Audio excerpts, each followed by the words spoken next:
దానికి ద్వారం తెలిసిన దేవునికి స్తోత్రాలు చెల్లిస్తున్నాం. చిన్న సాక్ష్యం చెప్పి ఆ తర్వాత వాక్య ధ్యానానికి వెళదాం. మన సందేశాన్ని ఒకసారి చెప్పి నేను సాక్ష్యానికి వెళ్దాం.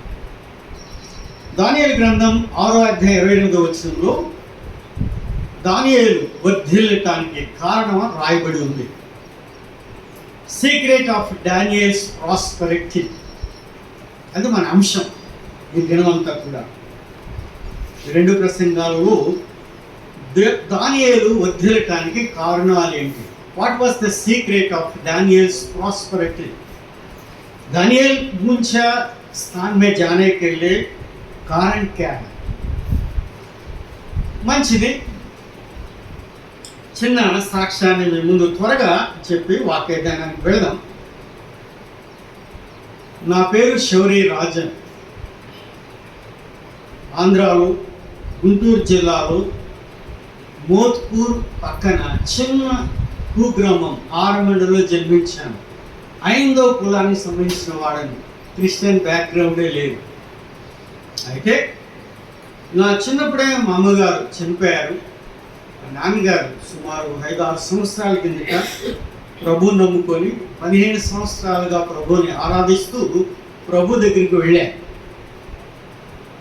మిగతా ఇద్దరు బ్రదర్స్, 3 సహోదరులు ప్రభువుని నమ్ముకోలేదు. కానీ నమ్మకం ఉన్నది, కానీ రక్షణ, నిశ్చయత, ప్రత్యేకత, పరిశుద్ధత లేదు. అందరితో సమానంగానే కొనసాగుతున్నాను. నేను దేవుని మహాకృప చొప్పున ఆరమండలోనే 5వ తరగతి వరకు చదువుకొని 6 నుంచి 10 వరకు Motukuru, intermediate Turumella, degree Tenali. So నా సొంత సంఘం తెనాలి ముందలి కర్మేలు ప్రార్థనాభవం. ఇప్పుడు అక్కడ స్థానిక సేవకుడు ఉన్నాడు, అతను నా ఫ్రెండ్. ఆ తర్వాత దేవుని మహాకృప చొప్పున రక్షించబడ్డాను. 82లోనే ప్రభువుని సొంత రక్షకుడిగా అంగీకరించాను. ఆ తర్వాత 85లో మద్రాస్ బంగాళాఖాతంలో 2 సంవత్సరాల బైబిల్ ట్రైనింగ్ ముందుగా బాప్తిస్మం తీసుకొని ప్రభు సాక్ష్యంగా ఆ 2 సంవత్సరాల కాలంలోనే ప్రభు ఆత్మచేత తెలవబడి పట్టబడి నేను వెళ్ళింది ఇంగ్లీష్ నేర్చుకోవడానికి, బైబిల్ నేర్చుకోవడానికి, ఒకటి ఇంగ్లీష్ నేర్చుకోవడానికి. పాస్టర్గా వెళ్ళదా, నాకు భయం దేవుని సేవ చేయాలంటే. కనుక పాస్టర్ అనే మాట, దేవుని సేవకుడు అనే మాట నేను భయపడేవాడిని, అది నా వల్ల కాదనుకునేవాడిని. సో ఇంగ్లీష్ నేర్చుకుంటే పెద్ద ఉద్యోగం వస్తుందన్న ఆలోచన దేవుడు నాకు కలిగించి పంపించాడు. పెద్దలు బాపట్ల ఆనందరావు గారు, వారు నన్ను అక్కడ తీసుకువెళ్ళారు మొట్టమొదట. వారు మా గురువు గారు. అలాగే శ్యాంబాబు గారు, ఉదాస్ రెడ్డి గారు, అలాగా ఎంఏ ప్రసాదరావు గారు, వీళ్ళంతా కూడా మా గురువులు. వారి యొక్క మాదిరి మేము కొనసాగిస్తున్నాం. అక్కడ తన ఆత్మ ద్వారా మద్రాసులో దేవుడు పిలిచాడు. 1988లో డిగ్రీ 84లోనే అయింది. తర్వాత బైబిల్ ట్రైనింగ్, ఆ తర్వాత సంఘాలు ఎదగటం. 1988లో దేవుడు, అప్పుడు నాకు 23 సంవత్సరాలు, ఒక 5వ కులం నుంచి ప్రభువు నమ్ముకొని ఏ ఆధారం లేకుండా, ఎవరి వైపు గురి లేకుండా, ఎవరు క్రిస్టియన్ బ్యాక్గ్రౌండ్ లేకుండా దేవుని చేత, దేవుని ఆత్మ చేత నింపబడి మొట్టమొదటి మిషనరీగా, హిందీ కూడా వచ్చేది కాదు అప్పుడు, మొట్టమొదటి మిషనరీగా 1988లో, అప్పుడు నాకు 23 సంవత్సరాలు, ఒక సూట్ కేసు పెట్టుకొని ఉత్తర ఇండియాకి వెళ్ళాను. మధ్యప్రదేశ్, ఇప్పుడు ఛత్తీస్గఢ్ 2000లో సపరేట్ అయింది. మధ్యప్రదేశ్లో కిరండూల్ అనే ప్రాంతం, కేకేల్ అని మీరు వినుంటారు. విశాఖపట్నం నుంచి అరకులో వ్యాలీ నుంచి వెళ్తుంది ఆ ట్రైన్. అది ఆఖరి స్టాప్ కిరండూల్ అనే ప్రాంతంలో. బస్తర్ జిల్లా ఫేమస్, ప్రపంచానికే మలేరియా ఫేమస్ బస్తర్ జిల్లాలో. సుమారుగా 16 సంవత్సరాలు దేవుని సేవ అక్కడ జరిగించడానికి రుచి పెట్టాడు. టోటల్గా 37 సంవత్సరాల నుంచి నేను దేవుని సేవలో ఉన్నా. 23వ సంవత్సరంలో సూట్ కేసు వెళ్ళాను 1988లో. 1992లో నాకు వెళ్ళి ఉదాస్ రెడ్డి గారు, రాజశేఖర రెడ్డి గారు వాళ్ళ పెద్దనాన్న గారు, వారు శ్యాంబాబు గారు, మా పెళ్లి ఏర్పాటు జరిగింది. వారు కడప వారు కూడా 5వ కులం నుంచి ప్రభువు నమ్ముకొని సేవా దర్శనం కలిగిన వారు. కడప అసెంబ్లీ కాబట్టి సిస్టర్స్ మధ్య చక్కగా వాడబడుతున్నారు మొదటి నుంచి. ఆ దేవుడి మహాకృప చొప్పున 1992లో పెళ్ళయింది. 1988 నుంచి ఇప్పటి వరకు కూడా ఆయా స్థలాల్లో కిరండోల్, బచ్చేలి, ఇప్పుడు రాయ్పూర్ అనే ప్రాంతం, అంటే ఛత్తీస్గఢ్కి క్యాపిటల్ రాయ్పూర్ అనే ప్రాంతంలో నిలిచి పనిచేస్తున్నాం. కిరండోల్లో సంఘం ఉంది, బచ్చేలిలో సంఘం ఉంది, రాయ్పూర్లో కూడా సంఘం ఉంది. నేను ఎక్కడున్నా ఆ సంఘం కొనసాగుతూ ఉంటుంది, ఆ సాక్ష్యం. ప్రియులారా, 3 భాషల్లో దేవుడు వాక్యాన్ని అందించడానికి కృప చూపెడుతున్నాడు. గత 36 సంవత్సరాల నుంచి నార్త్ ఇండియాలో ఉన్నాను కాబట్టి హిందీలోనే వాక్య పరిచయం ఉంటుంది. ఆంధ్ర వాడిని కాబట్టి ఆంధ్రాకి వచ్చినప్పుడు ఇంగ్లీష్లో చెప్పకుండా, హిందీలో చెప్పకుండా తెలుగులో చెప్పమంటారు. ఎందుకంటే టయాన్ని సేవ్ చేయడానికి. కేరళ వెళితే నేను మహారాష్ట్ర, ముంబై, చండీగఢ్, అంబాలా ఆయా స్థలాలకు ఢిల్లీ వెళ్ళినప్పుడు వారు హిందీలో చెప్పమంటారు. అప్పుడు కూడా ఇంగ్లీష్ వద్దంటారు. హిందీలో ఎందుకు? టైం సేవ్ చేయడానికి. 1 అవర్ మీరే మాట్లాడవచ్చు అయ్యా, మళ్ళీ ట్రాన్స్లేషన్ ఎందుకు? మీకు హిందీ వస్తుంది కదా, డైరెక్ట్ హిందీలో మాట్లాడమని. అలాగే తెలుగు ప్రాంతానికి వస్తే తెలుగులో మాట్లాడమంటారు. కాబట్టి వచ్చిన ఇంగ్లీష్ పోతుంది కదండి. ఇంగ్లీష్లో ఉన్న కమాండ్ చాలా బాగుండేది. ఇప్పుడు ఇంగ్లీష్లో ఎవరు మాట్లాడను చెప్పరు. ఎందుకు? ట్రాన్స్లేషన్ ఇబ్బంది అండి. మళ్ళీ మేము ట్రాన్స్లేషన్ కొరకు ఎత్తుక్కోవాలి సార్. గత 37 సంవత్సరాల నుంచి దేవుడు పలు స్థలాల్లో బైబిల్ టీచింగ్, బైబిల్ స్కూల్స్లో, సంఘాల మధ్య కాన్ఫరెన్స్ స్పీకింగ్లో దేవుడు తన ఆత్మ ద్వారా వాడుకుంటున్నాడు. కనుక నాకు ఒక భార్య, ఆమె కూడా మీ మధ్య ఉన్నారు. నవ్వండి సార్, సీరియస్గా ఉన్నారు. 2 పిల్లలు. నార్త్ ఇండియాలో పాస్టర్స్కి 2-3 ఉంటారు. మీకు అర్థమైంది, అందుకని నేను ఒక భార్య అని చెప్పాను. నార్త్ ఇండియాలో క్రిస్టియన్స్కి మంచి టెస్ట్ మనీ లేదు. తాగుబోతులు, తిరుగుబోతులు అనే ఒక ముద్ర ఉంది. కానీ మమ్మల్ని చూసిన వారు మా ప్రత్యేకత. మా పిల్లలు అక్కడే పుట్టి పెరిగారు కాబట్టి వాళ్ళ స్టాండర్డ్, దేవుని మహిమ మా ద్వారా వస్తుంది. మంచిది. 2 పిల్లలు. బాబు మెకానికల్ ఇంజనీర్, పాప డాక్టర్. 2 కూడా ప్రభువుని నమ్ముకొని దేవుని సన్నిధిలో సహాసంలో ఆరాధన చేసే పిల్లలు. వారిద్దరు కూడా ప్రార్థన చేయండి. కుటుంబ సమేతంగా దేవుని సేవలో ఉన్నా.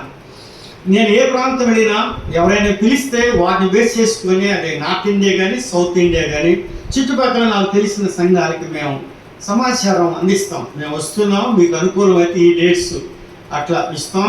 నిన్నటి నుంచి వరుసగా ట్యూస్డే వరకు మా ప్రోగ్రామ్స్ ఉన్నాయి. నిన్న అశోక్ నగర్లో జరిగింది మీటింగ్. అట్లా వరుసగా ఉన్నాయి. ఇది అయిపోయిన తర్వాత నాగపూర్ వెళ్ళాలి. నాగపూర్ నుంచి మహారాష్ట్ర రాయ్పూర్ వెళ్ళాలి. కనుక ఇది చిన్న సాక్ష్యం. ఆంధ్ర నుంచి ఇప్పుడు, ఒకప్పుడు నేను మొదటి మిషనరీ, ఇప్పుడు సుమారుగా బ్రదరన్ సంఘాల తరఫున 25 మంది ఉన్నారు. బ్రదరన్ సంఘాలకు హెడ్ ఆఫీసు, ప్రమోషను, శాలరీ ఇవన్నీ ఉండవు, లీవ్ ఉండవు. దేవుడు just shall leave by faith alone, నీతిమంతుడు విశ్వాసం మూలంగా జీవించు అన్నట్లుగా సహవాసం ఉంటుంది. కానీ ఒక హెడ్ ఆఫీస్ అని, ట్రాన్స్ఫర్ అని, ప్రమోషన్ అని ఉండదు. దేవుడు నేను పిలిచాడు, తన ఆత్మ ద్వారా మీరు పని జరిగించాలి అంతే. సో మీ మీద ఎవరు బాస్ ఉండరు, ఆయనే బాస్. మీ హెడ్ ఆఫీస్ పరలోకమే. ఇది బ్రదరన్ వాళ్ళ విశ్వాసం. మంచిది. కనుక మా విషయం ప్రార్థించండి. 25 మంది ఇప్పుడు ఆయా ప్రాంతాల్లో నార్త్ ఇండియాలో ఉన్నారు. వారి విషయం ప్రార్థించమని ప్రభు పక్షంగా మీకు విషయాన్ని అందిస్తున్నా. మంచిది. నేను వాక్య ధ్యానానికి వెళ్ళాలి. ఇంకేమైనా విషయాలు కావాలంటే నన్ను ప్రత్యేకంగా మీరు కలవచ్చు. క్లుప్తంగా చిన్న సాక్ష్యాన్ని మీ ముందు పెట్టాను. మంచిది. దానియేలు గ్రంథం 6వ అధ్యాయం 28వ వచనాన్ని ఒకసారి చదువుకొని ముందుకు వెళదాం. దయచేసి మీ గ్రంథాలు తిప్పండి. రాసుకునేవాళ్ళు దేవుని ఆత్మ నడిపింపు కొలది దైవ వాక్యాన్ని దేవుడు మనకు అందిస్తూ ఉండగా ధ్యానం చేస్తే మనకెంతో దీవెనకరం. దానియేలు గ్రంథం 6వ అధ్యాయం 28వ వచనాన్ని చదువుకుందాం. సహోదరులు కొంచెం స్వరవెత్తి చదవండి, లేకపోతే నేనే చదువుతా. ఈ దానియేలు దర్యావేషు ప్రభుత్వ కాలమందును, పారసీకుడు కోరేషు ప్రభుత్వ కాలమందును వర్ధిల్లేను. సో మన అంశము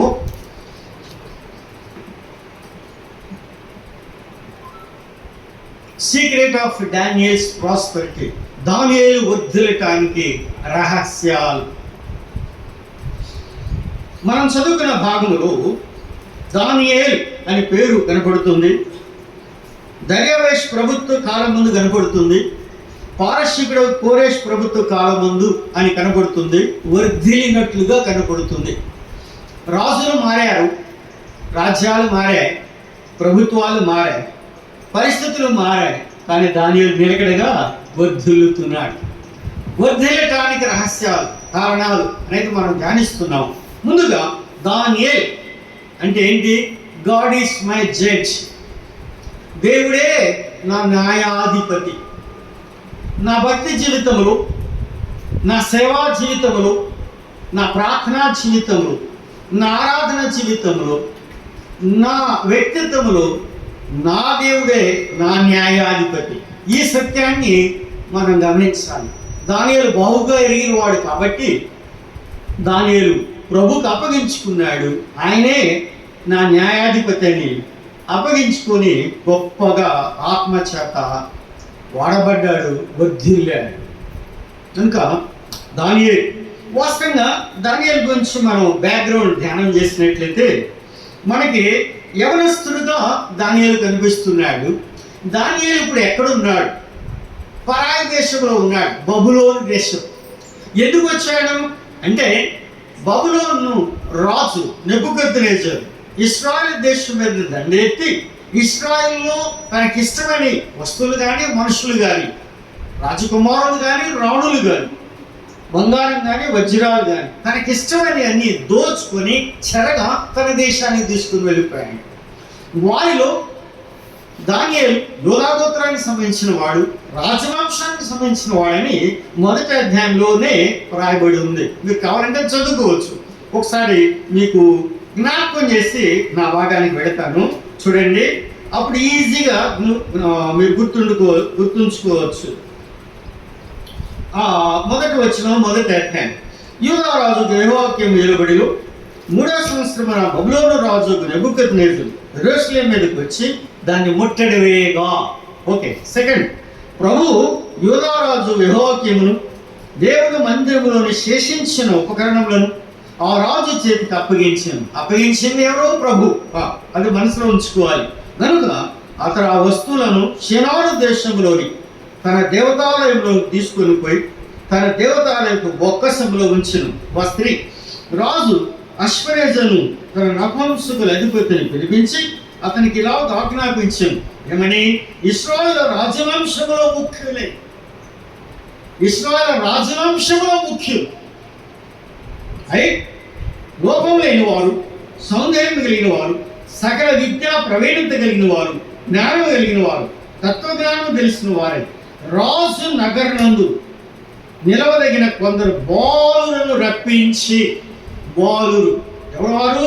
రాజవంశానికి సంబంధించిన వారు, వారిలో ముఖ్యులు, లోపం లేని వారు, సౌందర్యం కలిగిన వారు, తత్వజ్ఞానం కలిగిన వారు, ప్రవీణత కలిగిన వారు, సకల విద్య ప్రవీణత కలిగిన వారు.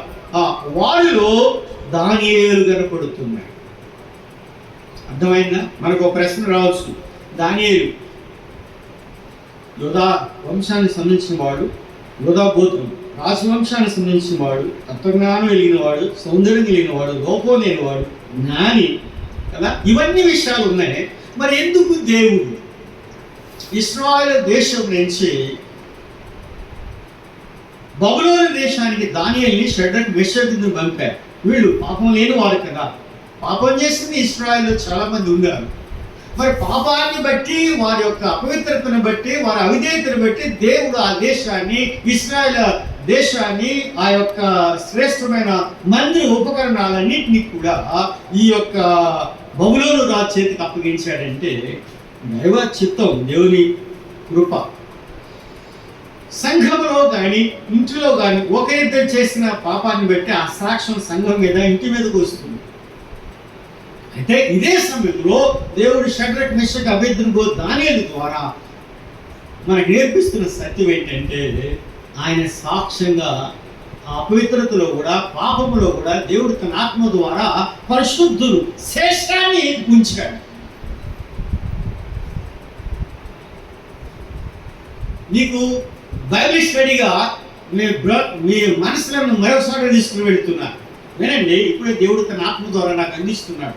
ఏంటంటే ఇశ్రాయేలు ఐగుప్తు నుంచి వారిని విడిపించాడు. ఐగుప్తు దాసత్వములో, బానిసత్వములో ఇనుప కొలిమి లాంటి భయంకరమైన ఆ శ్రమ నుంచి దేవుడు విడిపించినప్పుడు వారు మార్గ మధ్యంలో 40 సంవత్సరాల ఆ టైంలో అంటే ప్రారంభంలోనే వారు మార్గ మధ్యంలో గొడిగి సనిగి అవిధేయత కలిగి ఎదురు తిరిగిన రెబల్స్ ఎవరంటే ఇశ్రాయేల్ అందరూ 12 గోత్రాలకు సంబంధించిన 12 మంది నాయకులు ప్రజలు. అయితే ఇద్దరు మాత్రం వారు ఏం చేశారు, దేవునికి ఇష్టంగా దేవుని చిత్తానికి వ్యతిరేకంగా కాకుండా తన ఆత్మ ద్వారా దేవునికి లోబడిన వారిద్దరు కాలేబు.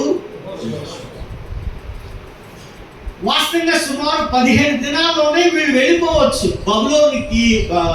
ఐగుప్తు నుంచి ఇశ్రాయేల్ దేశం, కానాను దేశం, వాగ్దాన దేశం, పాలు తేనెలు ప్రవహించు దేశం, దేవుడు సిద్ధపరిచి ఇచ్చిన దేశం, దేవుని వాగ్దాన దేశానికి వెళ్ళటానికి సుమారు 15 దినాలు చాలు.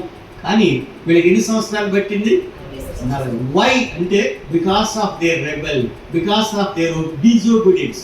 దేవుని ఆజ్ఞకు విధేయత లేకుండా వారి అవిధేయతను బట్టి, వారి పాపమును బట్టి, వారి అపవిత్రతను బట్టి ఈ 40 సంవత్సరాలు దేవుడు వారికి చుట్టూ తిరిగి ఉండడానికి అనుమతించాడు. మరి వారిలో ఇద్దరిని ఎందుకు వీళ్ళిద్దరికి పంపించాలి కదా నా 15 దినాల్లో వీళ్ళిద్దరిని. కానీ వారి మధ్య సాక్ష్యం ఏంటి? సాక్ష్యం మీకు జ్ఞాపకం వస్తుందా? వినండి శ్రద్ధగా, ఒక అమూల్యమైన సత్యం చెప్తున్నాను. ఈ 40 సంవత్సరాల వ్యవధిలో వారు పాపం చేస్తారు కాబట్టి 20 సంవత్సరాల పైన వారు రాలిపోయారు అరణ్యములు. మీకు అర్థమవుతుందా? 20 సంవత్సరాల పైన మొత్తం ఇశ్రాయేలు ఉన్న అందరూ స్త్రీలు కానీ పురుషులు కానీ రాలిపోయారు. ఇప్పుడు కనబడుతుంది ఎవరు అంటే 20 సంవత్సరాల లోపు కలిగిన వారు, స్త్రీలైనా పురుషులైనా. సో 20 సంవత్సరాల కంటే వయసు పెద్దదైన వారు ఎవరు? కాలేబు వంశస్థులు, అంటే కాలేబు ఇంటి వారు, యెహోషువ ఇంటి వారు. కాలేబు ఇంటి వారు, యెహోషువ ఇంటి వారు. సో ప్రజలందరికీ ఇశ్రాయేల్ దేశం మొత్తములు, ఇశ్రాయేల్ జనాంగం మొత్తములు ఎవరు వయసు ఎక్కువ కలిగిన వారు అంటే కాలేబు కుటుంబము, యెహోషువ కుటుంబము. So there is a lesson for all Israelites. ఏంటి? వీళ్ళు మాత్రమే పెద్దవాళ్ళు ఎందుకున్నారు, మిగతా పెద్దవాళ్ళు దేశంలో అందరూ ఏమైపోయారు అంటే because of their faithfulness towards there God. వారి సాక్ష్యం, వారి సమర్పణ, వారి భక్తి. అందుకంటే వారిని దేవుడు దీవించాడు. ఆమేన్. మీకు అర్థమైందండి?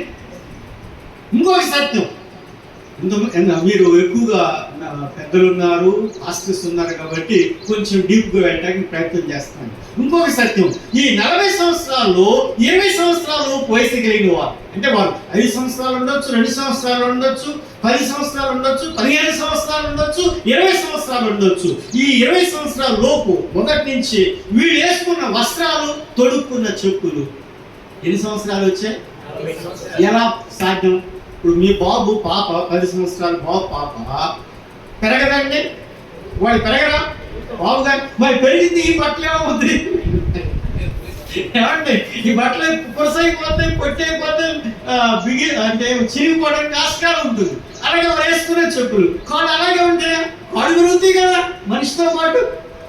మరి వాడు వేసుకునే చెప్పులు పాడైపోలేదు, వాడు వేసుకున్న ధరించిన వస్త్రాలు పాడు కాలేదు. అంటే దేవుడే. నా వైపు కొంచెం సేపు లోపల కూర్చోడానికి కష్టపడింది, వేడి కదా. మనం కూడా మంచి ఎండలు.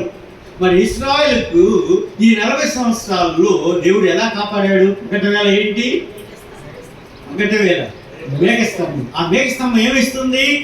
ఠండా కూల్ అంటే చల్లదనం. అంటే మేఘం నుంచి ఇశ్రాయేలుకు మాత్రమే, ఇశ్రాయేలు ఉండే ఆ ప్రదేశానికి మాత్రమే మంచి వాతావరణం, మంచి చల్లదనం. అక్కడ వర్షం పడదు, ఏమంటే అక్కడ ఎండ పడదు, అక్కడ మంచి కూల్. భయంకరమైన ఎండలో కూడా రాత్రిపూట ఏంటది? అగ్నిస్తంభం. ఇశ్రాయేలుకు మాత్రమే నో పవర్ కట్. మనకైతే పవర్ కట్ ఉంటుంది కదండి, మంచి టైంలో కరెంట్ ఆఫ్ అవుతుంది. ఇశ్రాయేలుకి దేవుడు అగ్ని స్తంభం ద్వారా ఎన్ని సంవత్సరాలు? 40 సంవత్సరాలు. ఇట్స్ నాట్ దట్ ఈజీ కదా, అది అద్భుతం. మరి ఆహారం, వాట్ అబౌట్ దేర్ ఫుడ్? మన్నా, పరలోకములో దేవుని దూతలు తినే మన్నా రుచికరమైనది, శ్రేష్టమైనది, పరసంబంధమైనది, ఆత్మీయమైనది, ఉన్నతమైనది, మంచి ఫుడ్, రిచ్ ఫుడ్ వారికి అందించాడు. అలాగా దేవుడు కాపాడి ఆశ్చర్యంగా తన పిల్లలను తీసుకొచ్చాడు. సో వారి మధ్య టు బి విట్నెస్, సాక్ష్యంగా కాలేబు కుటుంబం కనపడుతుంది, యెహోషువ కుటుంబం కనపడుతుంది. కనుక సాక్ష్యాన్ని ఆయన లేకుండా పారభూమించి కూడా he has kept his testimony. ఆయన సాక్ష్యంగా తన బిడ్డలు ఉంచాడు. మంచిది, మనం బాగా అనిపించింది. బైబిల్ స్టడీ వాక్యంలో చాలా అమూల్యమైన లోతైన సత్యాలు ఉన్నాయి. మన మనసు పెట్టి ధ్యానం చేస్తే పరిశుద్ధాత్మ దేవుడు అమూల్యమైన తలంపులు మనకి అనుగ్రహించి తృప్తిపరుస్తాడు. మంచిది. దానియేలు విషయంలో మనం ధ్యానిస్తున్నాం. దానియేలు ఇప్పుడు పరాయ దేశంలో ఉన్నాడు, యవనస్తుడిగా ఉన్నాడు. ఆయన వ్యక్తిగతమైన క్వాలిఫికేషన్స్ బాగున్నాయి, తల్లిదండ్రులు లేదు, ఏమండి. అయితే ఇశ్రాయేలుకు ఒక మంచి స్వభావం ఉన్నది. చిన్నప్పుడే వారికి పాత నిబంధన, ముఖ్యంగా విశేషంగా ధర్మశాస్త్రం 5 కాండాలు, ఆదికాండం, నిర్గమాకాండం, లేవికాండం, సంఖ్యాకాండం, ద్వితీయోపదేశకాండం, ఈ 5 కాండాల్లో వాడు తరబీదులై ఉంటారు. బై హార్ట్ చెప్పాలి. ఇశ్రాయేల్ 12 yearsలో మొత్తం టోటల్ కనబడకుండా చూడకుండా చెప్పాలి. వారిలో దానియేలు ఒకడు. ఇశ్రాయేల్ ఇప్పుడు కూడా వాళ్ళ పిల్లలకి ఇచ్చే ట్రైనింగ్ ఇదే.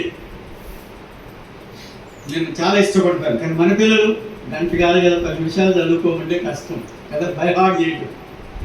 నేను మొట్టమొదట నా ప్రపోజల్ చూడడానికి వెళ్ళినప్పుడు మెర్సీ అక్క, శ్యాంబాబు గారు ఇచ్చిన సాక్ష్యం ఏంటంటే, ఎఫెసీయులకు రాసిన పత్రిక ఈ సహోదరి చూడకుండా చెప్తారు. అంటే నేను నమ్మలా, మనం చేయం కదా. మొదటి కొరింథీయులకు రాసిన పత్రిక చూడకుండా చెప్తారన్న. మొదటి కొరింథీయులకు రాసిన పత్రిక మొత్తం, ఎఫెసీయులకు రాసిన పత్రిక మొత్తం చూడకుండా చెప్తారంటే నేను నమ్మలేదు. నా వైఫ్ గురించి వాడు ఇచ్చిన సాక్ష్యం. తర్వాత పెళ్ళిన తర్వాత అర్థమైంది, కానీ ఎంత మెమరైజ్, ఎంత దేవుని వాక్యం పట్ల భక్తి. మంచి.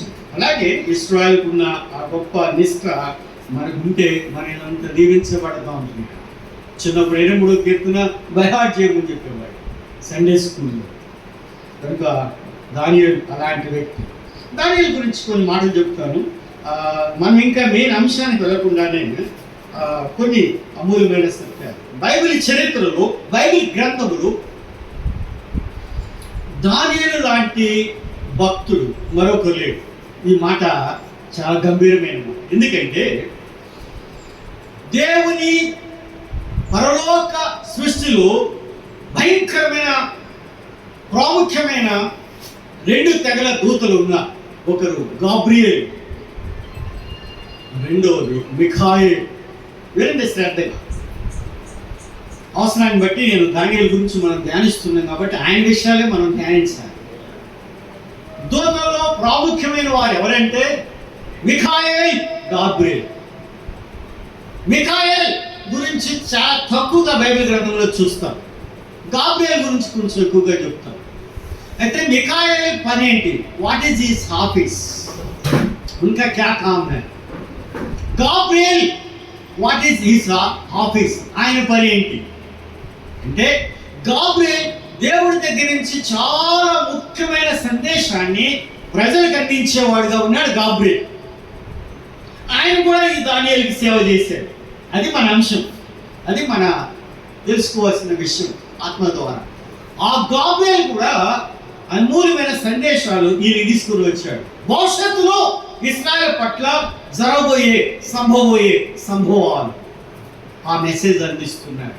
ఇంకా దానియేలు ప్రవచనాలలో కొన్ని నెరవేరాయి, ఇంకా కొన్ని నెరవేర్చవలసినవి ఉన్నాయి. రెండవది మిఖాయేల్ అనే ఒక దేవుని దూత, భయంకరమైన దేవుని దూత. దూతలో ప్రధానుడు. ఆయన సందేశాన్ని, ఆయన విషయం ఏంటంటే, ఆయన చీఫ్ కమాండర్, మిలిటరీ కమాండర్. అంటే దేవుని పక్షంగా యుద్ధాలు జరిగించేవాడు ఆయన లీడర్. దేవునికి సంబంధించిన యుద్ధాలన్నీ జరిగించేవాడు ఎవరు? మిఖాయేల్. ఆయన కూడా ఈయనకి సేవ చేశాడు. ఎవరికి? మిఖాయేల్. అందుకని ఈయన చాలా ప్రాముఖ్యమైన వ్యక్తి. బైబిల్ గ్రంథంలో యెహెజ్కేలు ఈ దానియేలు గురించి రాస్తూ 2 మాటలు చెప్పాడు. ఒకటి నీతిమంతుడు అని చెప్పాడు, అది యెహెజ్కేలు గ్రంథం 14:14. రెండవది అతడు తెలివి కలిగిన వాడు, వైజ్ మ్యాన్ అని యెహెజ్కేలు గ్రంథంలోనే మనం దానియేలు గురించి ఆయన మాట్లాడినట్లు మనం చూడాలి. మంచిది. తర్వాత కొత్త నిబంధనలో ప్రభు అయిన యేసుక్రీస్తు వారి సందేశంలో దానియేలు గురించి, ఆయన ప్రవచనాన్ని గురించి ప్రస్తావించాడు. అందుకని he was a great man of God. ఇంకా చాలా విషయాలు ఉన్నాయి.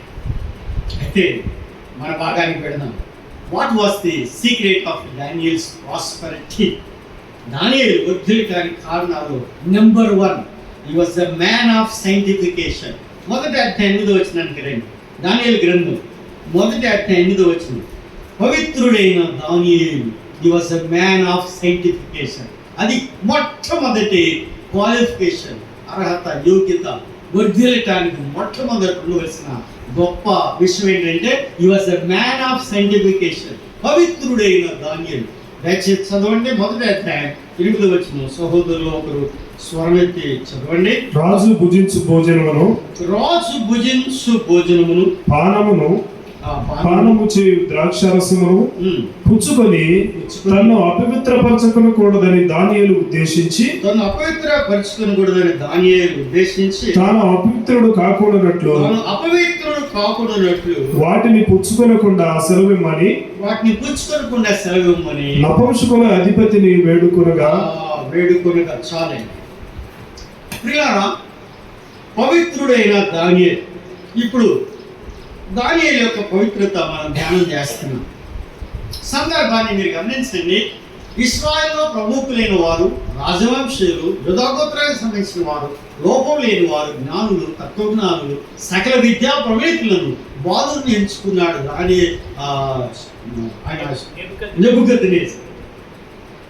నెబుకద్నెజర్ ప్రపంచానికి నియంత, బబులోను రాజు. తన దేశానికి ఉపయోగపడాలి ఈ యవనస్తులని, తన దేశం యొక్క అభివృద్ధికి ఉపయోగపడాలని ఈ యవనస్తులకి 3 సంవత్సరాల ట్రైనింగ్ ఇస్తున్నాడు. మన ఐఏఎస్ ట్రైనింగ్ లాగా. Babylon administrative service, BAS.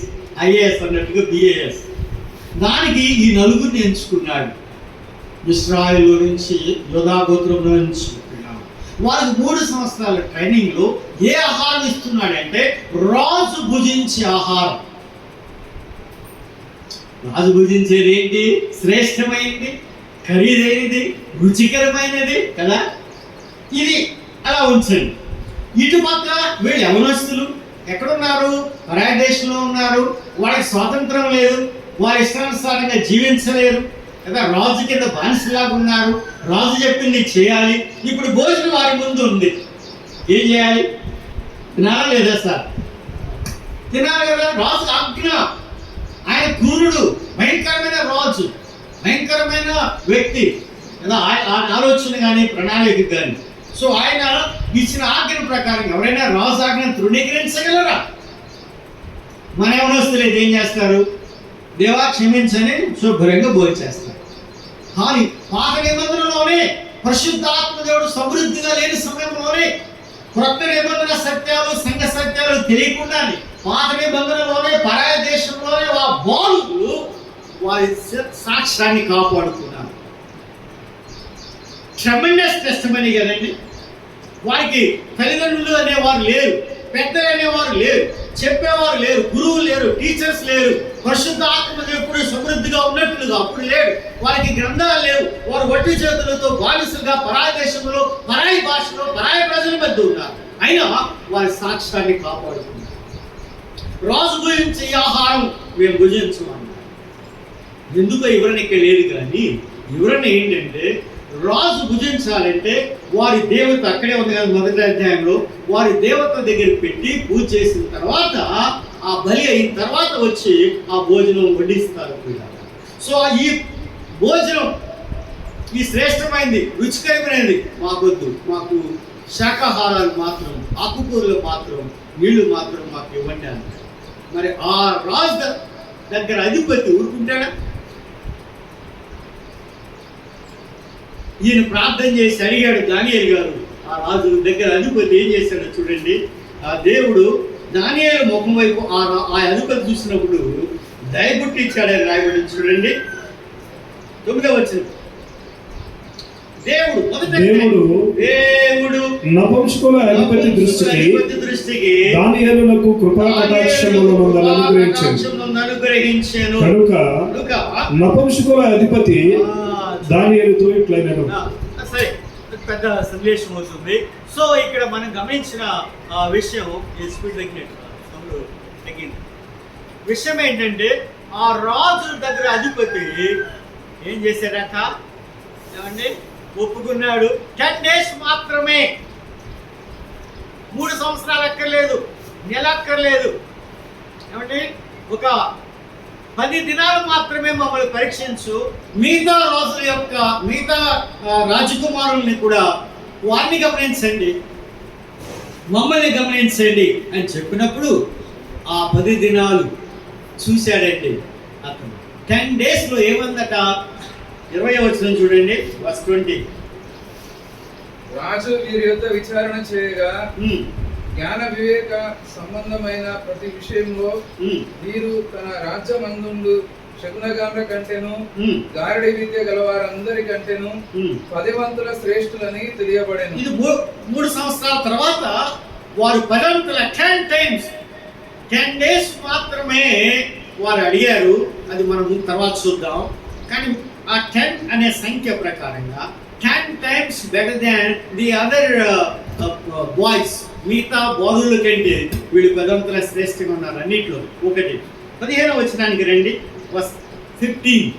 15వ వచనం. 10 దినములైన పిమ్మట 10 దినములైన పిమ్మట వారి ముఖములు రాజు భోజనం భుజించు బాలురందరి ముఖముల కంటే సౌందర్యముగాను కలగాను కనబడగా. ఎలా ఉన్నాయట? సౌందర్యముగాను, ఆరోగ్యంగా ఉన్నారు, పుష్టిగా ఉన్నారు, కళగా ఉన్నారు, అందంగా ఉన్నారు. ఎవరు వీళ్ళు? ఈ ఇశ్రాయేలు బాలురు, రాజవంశానికి సంబంధించిన బాలురు. షడ్రక్ మేషక్ అబేద్నెగో మన దానియేలు. కనుక పవిత్రుడైన దానియేలు పరాయి దేశంలో తన పవిత్రతను కాపాడుకున్నాడు. దానియేలు కంటే మనం శ్రేష్ఠులు, ఎందుకంటే మనకు బైబిల్ గ్రంథం ఉన్నది, ప్రైజ్ ది లార్డ్, సంఘం ఉన్నది, దేవుని స్తోత్రాలు. రెండవది, అన్నిటికంటే ముఖ్యంగా పరిశుద్ధాత్మ దేవుడు మన హృదయంలో ఉన్నాడు. మరి పరిశుద్ధత కలిగి ఉండాలి కదా. ప్రభు ఏమన్నాడు? పేతురు ద్వారా, 12 మంది అపోస్తుల్లో పెద్దవాడు పేతురు, మ్యాన్ ఆఫ్ యాక్షన్. ఆయన ద్వారా, తన ఆత్మ ద్వారా దేవుడు మనకి ఏమి సెలవిస్తున్నాడు? మొదటి అధ్యాయం 14వ వచనం చూడండి. ప్రభు ఏం చెప్పాడు తర్వాత చూద్దాం. ముందు పేతురు ఏం చెప్తున్నాడు చూడండి. ప్రభు చెప్పిందే పేతురు చెప్తున్నాడు. కొత్త నిబంధనలు ప్రభు యేసుక్రీస్తు వారు భూలోకంలో నేను పరిశుద్ధుడైన ప్రకారం వీరును పరిశుద్ధులైనడని రాయబడి ఉంది. పాత నిబంధన అంతా కూడా పరిశుద్ధత, బలి అర్పించే విషయం కూడా పరిశుద్ధత, ప్రధాన యాజకుడి విషయంలో పరిశుద్ధత. కనుక పరిశుద్ధత అనేది, హోలీనెస్ అనేది విశ్వాసకి చాలా ప్రాముఖ్యమైనది. ఈ దినాల్లో లేదు. రక్షించబడ్డారు, ప్రభు సన్నిధికి వస్తున్నారు, ఆరాధన చేస్తున్నారు, ఇంకా పాటలు కొడుతున్నారు, వాక్య పరిచయం జరిగిస్తున్నారు. కానీ వాట్ అబౌట్ హోలీనెస్? పరిశుద్ధత అనేది మనం కలిగి ఉన్నాము. Be holy because I am holy. जैसा मैं पवित्र हूँ वैसा तुम पवित्र बने रहो. हिंदीలో చాలా బాగుంది. Be holy because I am holy says Lord Almighty. సర్వశక్తిమంతుడైన దేవుడు ఏం మాట్లాడుతున్నాడంటే, నేను పరిశుద్ధుడైన ప్రకారంగా మీరును పరిశుద్ధులైనడి అన్నాడు. That's a commandment. ఈ దినాల్లో విశ్వాసులైన మనకు, దేవుని పిల్లైన మనకు ఫ్రీనెస్ వచ్చింది, స్వతంత్రం. ఏంటి? టికెట్ దొరికింది కదా, నీకు ప్రయాణం చేస్తున్నాం పరలోకానికి, యాత్రికులము. ఆ తర్వాత ప్రయాణం చేస్తున్నాము. మన రేషన్ ఇది కాదు, అదే మంచిదే. మరి మన ప్రయాణం ఎలా ఉంది? పరిశుద్ధాత్మతో ఉన్నదా? పవిత్రతో ఉన్నదా? ప్రభువుతో ఉన్నదా? ప్రభువులే జీవిస్తున్నామా? ప్రభువులే మాట్లాడుతున్నామా? ప్రభువులే ఆలోచన చేస్తున్నామా? ప్రభువులే కార్యాలు జరిగిస్తున్నామా? ప్రభువులే దేవునికి ఇష్టంగా ఉన్నామా? పరీక్ష చేసుకోవాలి. దానియేలు యొక్క జీవితం, దానియేలు యొక్క సాక్ష్యం, దానియేలు యొక్క సేవ, దానియేలు యొక్క సమర్పణ దేవునికి ఇష్టంగా ఉంది. దానియేలు యొక్క తీర్మానం దేవునికి ఇష్టంగా ఉంది. ఎందుకంటే దేవుడే నా న్యాయాధిపతి. అందరితో ఆయన పేతురు. కొంచెం నెక్స్ట్ వచనం చదవండి. మొదటి పేతురు 1వ అధ్యాయం 14వ వచనం కంటిన్యూ చేయండి. కాగా మీరు విధేయులకు పిల్లలు మీ పూర్వపు అజ్ఞాన దశలో మీకుండిన ఆశలను అనుసరించి ప్రవర్తింపక, శరీరంలో ఉన్నాం, పరిశుద్ధ ఆత్మలో ఉన్నాం, సంఘంలో ఉన్నాం, అదే సమయంలో లోకంలో ఉన్నాం. శరీరం మన శత్రువు, లోకం మన శత్రువు, సైతాను మన శత్రువు, దుర్బోధకులు మన శత్రువులు మన వెనకాలే ఉన్నారు. ప్రభువులో ఉన్న మనం, పరిశుద్ధాత్మలో ఉన్న మనం, సంఘంలో ఉన్న మనం, రక్షించబడిన మనం, యేసుక్రీస్తు ద్వారా రక్తం ద్వారా కడగబడిన మనం, రాజులైన యాజక సమూహమైన మనం, పరజనానికి పరరాజ్యానికి వాసనైన మనం ఎలా జీవించాలి? నేను పరిశుద్ధులైన ప్రకారంగా మీరును సమస్త ప్రవర్తనలు, సమస్త స్థలాలలో, సమస్త సమయాలలో, in all times, in all places, ఎవ్రీవే, ఎక్కడైనా ఎప్పుడైనా ఎలాగైనా పరిశుద్ధత కలిగి ఉండాలి. మన ప్రభు పరిశుద్ధుడు. ఆమేన్. ఇంకా పరిశుద్ధత, నా సేవ, నా సాక్షి, నా భక్తి, నా జీవితం పరిశుద్ధంగా ఉండదా? అప్పుడే వర్ధిల్లుతాం. That was the secret of Daniel's prosperity. అర్థమైందండి? సేవ చేస్తున్నాం, వర్ధిల్లట్లేదు. కారణం, there is no holiness, no separation, no sanctification. పవిత్రత అవసరం, పరిశుద్ధత అవసరం, ప్రత్యేకత అవసరం, పరిశుద్ధాత్మ నియంత్రణ అవసరం, పరిశుద్ధాత్మ నడిపింపు అవసరం, వాక్య ప్రకారంగా జీవితం అవసరం. అది లేకుండా సేవకు ఎంతో మంది వస్తున్నారు, సేవ చేస్తున్నారు, ఆ సేవ ఫలించట్లేదు. దానియేలు వదిలిటానికి ప్రభుత్వాలు మారిపోతున్నాయి, రాజులు మారిపోతున్నారు. ఇది ఆశ్చర్యం వేస్తుంది నాకు. ఏ రాజు వచ్చినా, బబులోను రాజు వచ్చినా, కోరేష్ రాజు వచ్చినా, మేడో పర్షియా రాజు వచ్చినా, దానియేలు మాత్రం వర్ధిల్లుతున్నాడు. ఏమంటే రాజులు మారిపోతున్నారు, రాజ్యాలు మారిపోతున్నాయి, పరిస్థితులు మారిపోతున్నాయి. But lord kept his servant as a testimony unto the world. మనం ఎప్పటివరకు ఒక భాగమే ధ్యానించాం, చాలా పాయింట్స్ ఉన్నాయి. మ్యాన్ ఆఫ్ సైంటిఫికేషన్, పవిత్రుడైన దాన్ని. ఇది పేతురు మాట్లాడుతున్నాడు. మన ప్రభు వారు ఏమన్నారు? సెర్మన్ ఆన్ ద మౌంట్, మత్తయి సువార్త 5వ అధ్యాయం అంతా కూడా 8వ వచనంలో ఆయన ఏమన్నాడు? హృదయ శుద్ధి గల వారు ధన్యులు, వారు దేవుని చూస్తారు. సెర్మన్ ఆన్ ద మౌంట్, కొండ మీద ప్రసంగాలలో మన ప్రభు ఉపయోగించిన మాట, హృదయ శుద్ధి కలిగిన వారు ధన్యులు, వారు దేవుని చూస్తారు. ఇది ప్రభు చెప్పిన మాట. పేతురు చెప్పిన మాట మనం ధ్యానించాం, ప్రభువా చెప్పిన మాట మనం ధ్యానించాం. మరి పౌలు గారు చెప్పారు ఎబ్రీయులకు రాసిన పత్రికలు, ఏమన్నాడు? పరిశుద్ధత లేకుండా ఎవరన్నా ప్రభువుని చూడవచ్చు. Without holiness nobody can see God. పరిశుద్ధ హృదయం కలిగిన వారు ధన్యులు అన్నాడు ప్రభు. ధన్యత, నీ ధన్యతలే 5వ అధ్యాయం అంతా. నాకు ఇక్కడ ఎబ్రీ గంధకర్త ఏమన్నాడు? పరిశుద్ధత లేకుండా ఎవరు ప్రభువుని సేవించాలంటే, ప్రభువుని చూడాలంటే పరిశుద్ధత అవసరం. పరిశుద్ధత అనేది 3 రకాలుగా ఉంటుంది. దాని ఇంగ్లీష్లో మాత్రం చెప్పి నేను ముందుకు వెళ్తా మన సమయాన్ని బట్టి. ఇంకా చాలా పాయింట్స్ ఉన్నాయి కాబట్టి. సైంటిఫికేషన్ 3 పార్ట్స్గా ఉన్నాయి, 3 రకాలుగా పరిశుద్ధత. 1 పొజిషనల్ సైంటిఫికేషన్, 2 ప్రోగ్రెసివ్ సైంటిఫికేషన్, 3 పర్ఫెక్ట్ సైంటిఫికేషన్. నేను మీకు వివరిస్తాను, ఎందుకంటే అంతా మీరు పాస్టర్స్ వాటిని ఎరిగిన వారు కాబట్టి. బైబిల్ ప్రకారంగా పొజిషనల్ సైంటిఫికేషన్ అంటే అది జరిగిపోయింది. ఎప్పుడైతే మనం వ్యక్తిగతంగా పరిశుద్ధాత్మ ద్వారా యేసు ప్రభు యొక్క శిలువ కార్యాన్ని విశ్వసించి, యేసు ప్రభు నా కొరకు, ఆయన దేవుడు ప్రభు నా పాపముల కొరకై కలువరి శిలువలో ప్రాణపెట్టాడు, సమాధించబడ్డాడు, తిరిగి లేచాడని నమ్ముకున్న దినం, అది పొజిషనల్ సైంటిఫికేషన్. నా పాపాలు ఆయన క్షమించాడు, తన ఆత్మ ద్వారా నన్ను ముద్రించాడు, నన్ను ఆయన బిడ్డగా చేసుకున్నాడు, నా పేరు జీవగ్రంథంలో రాశాడు పరలోకంలో. ఇవన్నీ పాయింట్స్ సిస్టమేటిక్గా. ఏమండి, నా పేరు జీవగ్రంథంలో రాశాడు, నేను ఆయన ప్రభువుగా దేవుడుగా నా హృదయంలో అంగీకరించాను, నా పాపాలు ఆయన రక్తం ద్వారా కడిగి వేశాడు, నేను ఆయన బిడ్డగా మార్చబడ్డాను. ఇది ఎప్పుడైతే వ్యక్తిగతంగా యేసు ప్రభువుని పరిశుద్ధాత్మ ద్వారా నీతిని గురించి, పాపముల గురించి, రాబో ఉగ్రత గురించి ఒప్పుకున్నాము, అప్పుడు మన హృదయంలో పరిశుద్ధాత్మ దేవుడు ప్రభు వస్తాడు, మన పాపాలు శాపాలన్నీ కొట్టివేస్తాడు, ఆయన రాజ్యానికి వాసన చేస్తాడు, మన పేరు ఆయన జీవనంలో రాస్తాడు. That is called positional సైంటిఫికేషన్. మనకు వచ్చేసింది రక్షణ, మారుమనసు. అయితే 2వది ప్రోగ్రెసివ్ సైంటిఫికేషన్. ఇప్పుడు మనం రక్షించబడిన తర్వాత కొనసాగిస్తున్నాం కదా, మన రక్షణ కొనసాగిస్తున్నాము, రక్షింపబడ్డాము, మన పేరు జీవనంలో రాయబడ్డాయి, పరిశుద్ధాత్మను పొందాము. కనుక ఈ లోకంలో జీవిస్తున్నప్పుడు స్నానం చేసిన తర్వాత కూడా మురికి అవుతుంది కాబట్టి ప్రతి దినము కడుక్కుంటూ సరి చేసుకుంటూ దిద్దుకుంటూ ఆ పరిపక్వతలోకి వెళ్ళాలి, పర్ఫెక్ట్ సైంటిఫికేషన్కి వెళ్ళాలి. కాబట్టి ఆ ప్రాసెస్లో మనం కొనసాగుతున్నాం. ఇది ప్రోగ్రెసివ్ సైంటిఫికేషన్, కొనసాగుతున్న పవిత్రత. మూడవది పర్ఫెక్ట్ సైంటిఫికేషన్, అంటే ప్రభు రెండో రాకడలో ఆయన వచ్చినప్పుడు మనకు సంపూర్ణ పవిత్రత అనేది ఆయన అనుగ్రహిస్తాడు. ఈ మూడు రకాలైన చాలా రిఫరెన్స్ కూడా నేను మీకు తర్వాత ఇస్తాను. మీకు కావాలంటే నా సందర్భాన్ని బట్టి సమయాన్ని బట్టి నేను రెండో పాయింట్కి వెళ్తాను. పిల్లారా త్వరగా రెండో పాయింట్, దానియేలు గ్రంథం 6వ అధ్యాయం 10వ వచనం. What was the secret of Daniel's prosperity అంటే he was a man of sanctification. పవిత్రుడైన దానియేలుని మనం ధ్యానించాము. రెండవది 6వ అధ్యాయం 10వ వచనంలో he was a man of supplication. ప్రార్థనాపరుడైన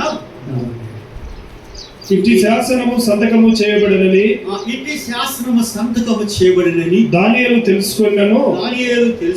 అతడు తన ఇంటికి వెళ్ళి యథాప్రకారముగా అనుదినము ముమ్మారు మోకాళ్ళు తన ఇంటి పైగది కిటికీలు యెరూషలేము తట్టునకు తెరవబడి ఉండగా తన దేవునికి ప్రార్థన చేయొచ్చు, ఆయనను స్తుతించుచూ వచ్చెను. ఈ ఒక్క వచనమే ఈ రోజంతా మనం మాట్లాడవచ్చు. పరిశుద్ధాత్మ ద్వారా చాలా అమూల్యమైన విషయాలు ఒక వచనంలోనే దానియేలు కుదించాడు. దానియేలు గ్రంథకర్త 6వ అధ్యాయం 10వ వచనంలో ఇట్టి శాస్త్రంలో సంతకం చేయబడని దానియేలు తెలుసుకునేను. ఏంటి శాస్త్రం? దానియేలు ప్రార్థన చేస్తే తన దేవునికి ప్రమాదం ఉంది. శాసనం తయారైంది, అతడు ప్రార్థన చేస్తే సింహాల గుహలో పడేయాలి, అంతే.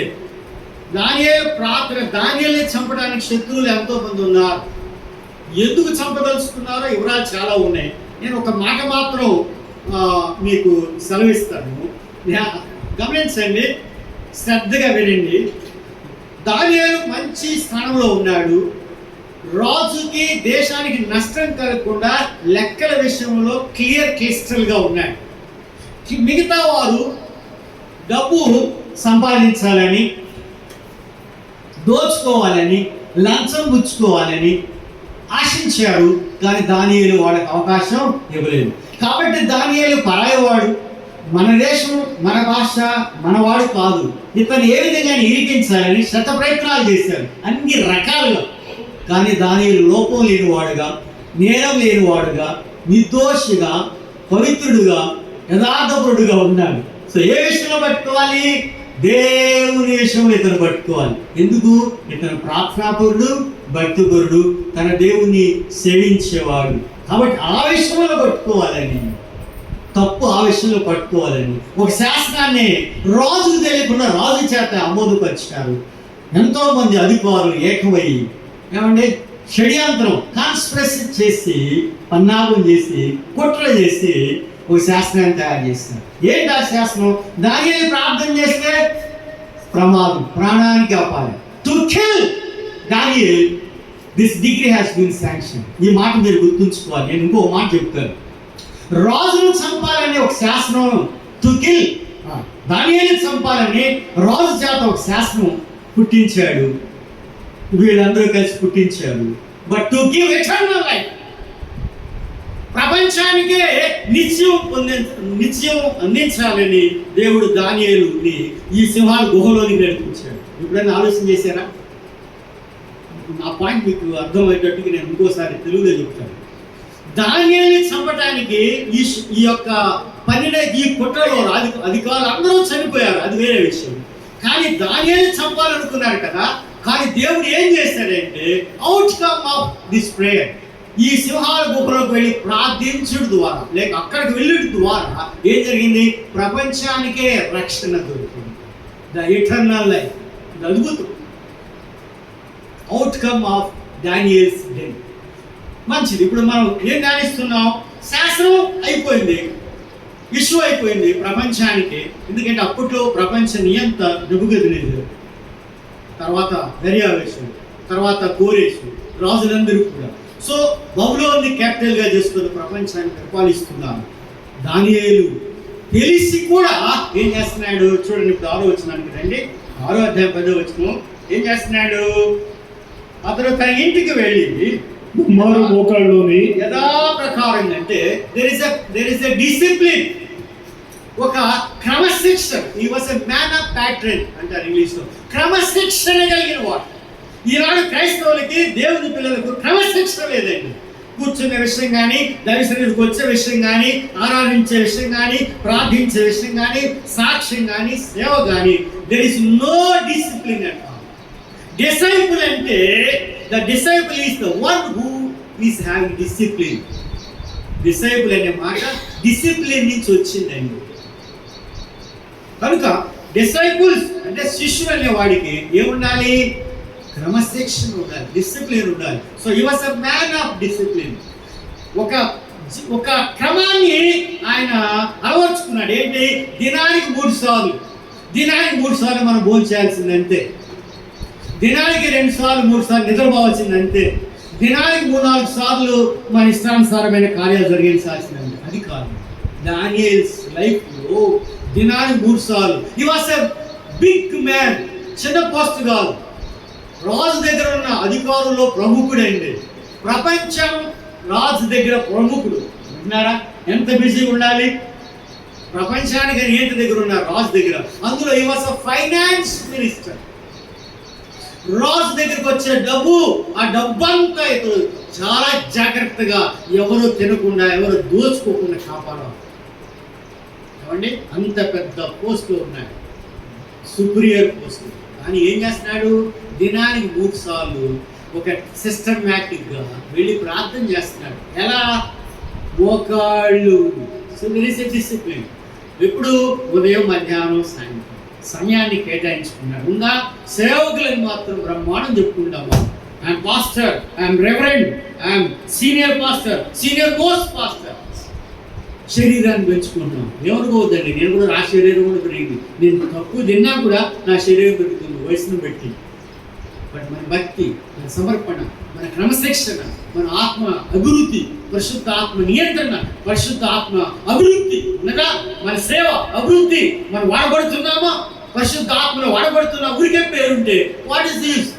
If you are not having good testimony, నీకు సరైన సాక్ష్యం లేకపోతే ఇంకేం సేవ అండి?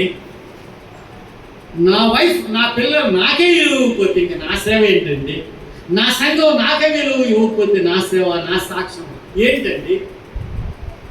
దానియేలు గమనించండి పిల్లలు. తను మరణించినా ఓకే, తన దేవుని విడిచిపెట్టిన వాడు కాదు.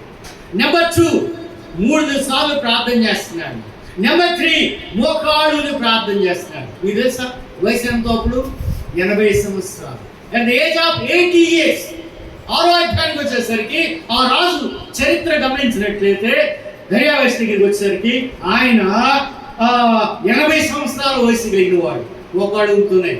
20 సంవత్సరాలు మన పిల్లలు మోకాడు ఉంది. మాకు ఒక పాప ఉంది. ఆ పాప సుమారు 18 సంవత్సరాలు. భయంకరమైన శరీరం. 18 కూడా లేవు. మోకాడు వరకుండా సాగుతుంది కాడు. ఏమండి చెప్పండి. దైవ సేవకులారా, మీరు మాదిరి, ఇంట్లో మాదిరి ఉండాలి. మీ సంఘానికి మాదిరి ఉండాలి. మీరే మోకరించి ఆరాధన చేయకపోతే, మీరే మోకరించి ప్రార్థన చేయకపోతే, how you are expecting your gathering to pray like that? మీరు చేయకపోతే పిల్లలు చేస్తారా? మీరు చేయకపోతే మీ సంఘం చేస్తుందా? మీరు మాదిరి కదా. రాజు ఎలాంటి వాడు, ప్రజలు కూడా అలాగే. కాపుడు ఎలాంటి వాడు, గొర్రెలు కూడా అంతే. దానియేలు వృద్ధుడైనా ఒక సిస్టమాటిక్ ప్యాటర్న్ కలిగి, డిసిప్లిన్ కలిగి 3 సార్లు ప్రార్థన చేస్తున్నాడు. ఉదయం, మధ్యాహ్నం, సాయంత్రం. ఎంత పిలుచున్నా he has set a time and example. మన ప్రభు మనకి మాదిరి చూపి వెళ్ళాడని 1 Petrus 2:21 ఉంది. మనం ఆయన అడుగుజాడలో నడుచున్నట్టు ఆయన మనకు ముందు మాదిరి ఉంచి వెళ్ళిపోయాడు. Everything has been acted, has been said in the Bible. ఏం చేయాలో ఏం చేయకూడదు, విశ్వాసులముగా, సేవకులముగా, పెద్దలముగా, ప్రచారకులముగా, పాస్టర్స్గా దేవుని వాక్యంలో రాయబడి ఉంది. పరిశుద్ధాత్మ దేవుడు మనకి సహాయం చేస్తాడు. పాత నిబంధనలోనే ఇంత జ్ఞానం దానియేలుకు దేవుడు ఇచ్చాడు. ఎంత సమర్పణ, లగ్జరీగా జీవించవచ్చు. ఇంకొక విషయం సీక్రెట్ చెప్తున్నాడు. అతడు మేడ మీద నివసిస్తాడు. మేడ మీద అంటే అప్పర్ రూమ్. ఓకే, మేడ మీద కిటికీలు బంద్ చేసుకొని ప్రార్థన చేయొచ్చు కదండి. కిటికీలు తెరిచాడండి. ఎటువైపు తెరిచాడు? విన్నారా? శ్రద్ధగా మీరు వింటేనే మీకు మజా వస్తుంది వాక్యం. ఏంటది? యెరూషలేము వైపు తెరిచాడంటే he was not concerned about himself. ఆయనకి ఏమైనా స్వార్థం లేకుండా తన గురించి, తన ఇంటి వారి గురించి, తన గురించి ప్రార్థన చేయట్లేదు ప్రియులారా. he was concerned about God and God's people and God's plan. రాబో కాలంలో ఎందుకు యెరూషలేము పాడైపోయి ఉంది, యెరూషలేము మందిరం కాల్చబడి ఉంది, ఇశ్రాయేలు చెదిరిపోయారు, యెరూషలేము అంతా నష్టపడి ఉంది, నాశనమై ఉన్నది. దేవా, ఎప్పుడు నీ ప్రజలను యెరూషలేముకు నడిపిస్తావు? ఈ 70 సంవత్సరాల సమయం ఎప్పుడు తీరిపోతుంది? తర్వాత వస్తుంది మనకి ఆ పాయింట్. కనుక రాబో కాలంలో నీ ప్రణాళిక ఏంటి? భవిష్యత్తులో నీ ఏర్పాటు ఏంటి? నీ సంకల్పం. So he was concerned about God and God's people and God's temple and God's plan. దేవుడు, దేవుని ప్రజలు, దేవుని సంఘం, దేవుని మందిరం, దేవుని ప్రణాళిక, దేవుని ఉద్దేశం కలిగి ఇశ్రాయేలు దేవుడైన ఆ యెరూషలేము వైపు, వాగ్దాన భూమి వైపు, పాలు తేనెలు ప్రవహించే దేశం వైపు కిటికీలు తెరిచి ప్రార్థన చేస్తున్నాడు. మన సంగతి ఏంటండి? ఎంత సమర్పణ! సంఘం పట్ల ఎలాంటి బాధ్యత ఉన్నదా? నీ కుటుంబం పట్ల, నీ సోదరుల పట్ల, నీ సేవ పట్ల ఎలాంటి బాధ్యత ఉన్నదా? ఎందుకు మీరు సేవ చేస్తున్నారు? ఎందుకు మీరు ప్రభువును నమ్ముకున్నారు? ఏంటి మీ మాదిరి? ఏంటి మీ క్రమశిక్షణ? ఏంటి మీ భక్తి? ఏంటి మీ సమర్పణ? దానియేలు గమనించండి. What was the secret of Daniel's prosperity అంటే ఆయన క్రమశిక్షణ కలిగిన వాడు, ఆయన ప్రార్థనలో చాలా విషయాలు ఉన్నాయి. అది పెద్ద సబ్జెక్ట్ కదా. ఒక దేశం పట్లే, దేవుని పట్ల ఆయనకున్న సమర్పణ గమనించండి. తన ప్రాణం ఏమైనా పర్లేదు. మన సంగతి పెద్దలని పేరు మాత్రం ఉంది, పరిచారకులని పేరు మాత్రం ఉంది, దేవుని దాసులని పేరు మాత్రం ఉంది. మన త్యాగం ఏది? What is our sacrifice? What is our ministry? What is our commitment? What is our dedication? What is our service towards God and towards God's people? దేవుని పిల్లల పట్ల, మన సంఘం పట్ల దేవుడు మనల్ని ప్రేమించి మనకు బాధ్యత అప్పగించాడు. మరి ఎలా చేస్తున్నాం? మన కమిట్మెంట్ ఏంటి? ఇంకో విషయం చెప్తున్నాను. సమూయేలు గారిని అడగండి. సమూయేలు గారు ఆయన పాత నిబంధనలో మంచి ప్రవక్త, దేవుని దాసుడు, ఆయన ప్రధాన యాజకుడు కదా. ఆయనకు మంచి క్వాలిఫికేషన్స్, రాజ్యాంగ నిర్మాత, చాలా విషయాలు ఉన్నాయి. ఇప్పుడు మనం అక్కడికి వెళ్ళట్లేదు. ఒక పాయింట్ మాత్రమే మీ ముందు పెట్టాలని నేను ఆశిస్తున్నాను. అదేంటంటే 1 సమూయేలు గ్రంథంలో ఆయన అన్నాడు, 12వ అధ్యాయంలో అన్నాడు, ఇశ్రాయేలారా, నీ గురించి నేను ప్రార్థన చేయకపోతే అది నాకు పాపమవును కాక అన్నాడు. 12:23 గమనించండి. ఒకసారి చదవండి. సమూయేలు 1 సమూయేలు గ్రంథం నా మట్టుకు నేను 12వ అధ్యాయం 23వ వచనంలో, నా మట్టుకు నేను మీ నిమిత్తము ప్రార్థన చేయడం మానుట వలన, నా మట్టుకు నేను మీ నిమిత్తం ప్రార్థన చేయటం మానుట వలన యెహోవాకు విరోధముగా పాపము చేసిన వాడు నగుదును. యెహోవా విరోధముగా పాపము చేసిన వాడు నగుదును. ఏమి స్టేట్మెంట్ అండి! ఎంత సమర్పణ! అందుకనే వారు యుగములో గుర్తు వస్తున్నారు కదా. వారి జీవితాలు మనకి పాఠాలుగా ఉన్నాయి. ఆత్మదేవుడు మనకి పాఠాలుగా అందిస్తున్నాడు. దేవుని గ్రంథములో వారి సమర్పణ, వారి పిలుపు, సేవ పట్ల, దేవుని పిల్లల పట్ల వారికి ఉన్న భారం, వారికి ఉన్న సమర్పణ అద్భుతం, ఆశ్చర్యం. What about us? Applications. What about me? నా భక్తి, నా సేవ, నా సమర్పణ, నా పిలుపు, నా భారం, నా కుటుంబం పట్ల, నా సేవ పట్ల, నా సంఘం పట్ల, నా ప్రజల పట్ల. దానియేలు ఒక ప్రార్థనాపరుడుగా ఉన్నాడు, క్రమశిక్షణ కలిగిన వాడిగా ఉన్నాడు. Man of pattern. 3 times ఉదయం, మధ్యాహ్నం, సాయంత్రం. హౌ? మోకాళ్ళుని నీలింగ్ డౌన్. ఎంత విధేయత! 80 సంవత్సరాల వయసులో కూడా ఎవరైనా he was the right hand, kings కి రైట్ హ్యాండ్. మంచి హోదాలో ఉన్నవాడు. ప్రపంచ రాజుకే ఒక గవర్నర్గా, ఒక మంచి హోదాలో ఉన్నగా, ప్రీ ఎమినెంట్ పర్సన్, చాలా ప్రాముఖ్యమైన వ్యక్తి. దానియేలు వర్ధిల్లటానికి కారణాలు ఇంకో కారణం ఏంటది? He was a man of supplication, ప్రార్థనాపరుడైన దానియేలు. 2 విషయాలే మనం ధ్యానించాము. ఇంకా చాలా విషయాలు ఉన్నాయి. ప్రముఖితమైతే 30 నిమిషాలు గ్యాప్ ఇస్తారు, చిన్న పాట పాడి ఆ తర్వాత మళ్ళీ మనం దానియేలు వర్ధిల్లటానికి కారణాలు 1-2 మనం చూద్దాం. ప్రభు ఈ మాటలు దీవించుగాక. ఆమేన్.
ఊహించలేదయ్యా ఈ మేలులన్నీయు, తలంచలేదయ్యా ఈ గొప్ప కార్యములు.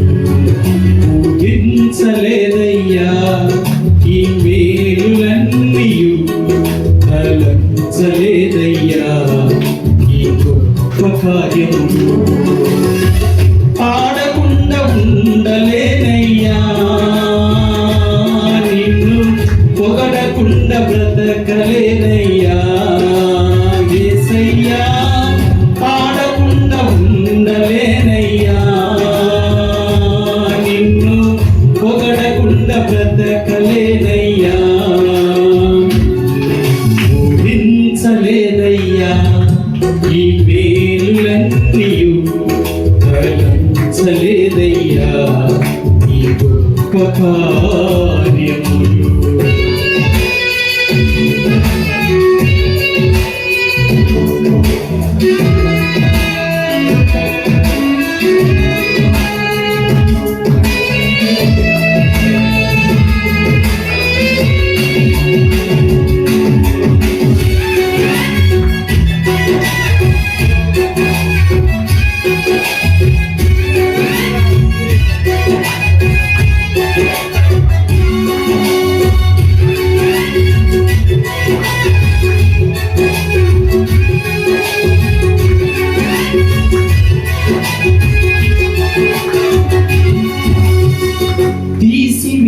తీసివేయబడినాను, త్రోసివేయబడినాను, అకస్మాత్తుగా గుంటలో నెట్టివేయబడినాను.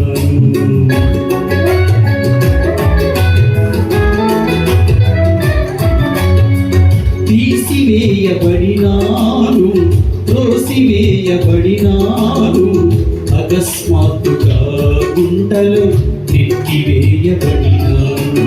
అందరూ వదిలేసినా నీవు నన్ను పట్టుకున్నావు. దుఃఖము చేసినా నన్ను పైకి లేపావయ్యా. అందరూ వదిలేసినా నీవు నన్ను పట్టుకున్నావు. దుఃఖము చేసినా నన్ను పైకి లేపావయ్యా. పాడకుండా ఉండలేనయ్యా, నిన్ను పొగడకుండా బ్రతకలేనయ్యా. యేసయ్యా పాడకుండా ఉండలేనయ్యా నిన్ను పొగడకుండా బ్రతకలేనయ్యా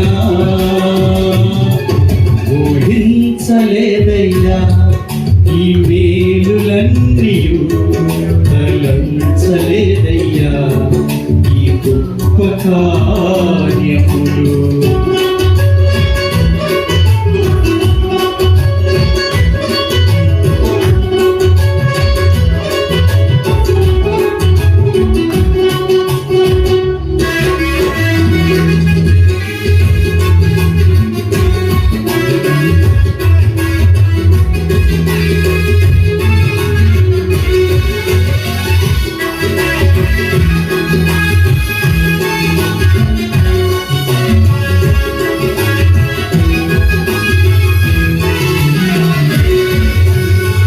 ఉడికిపోయి ఉన్నాను ఎండిపోయి ఉన్నాను ఆశలన్నీ నీరు కారి వేసారిపోయాను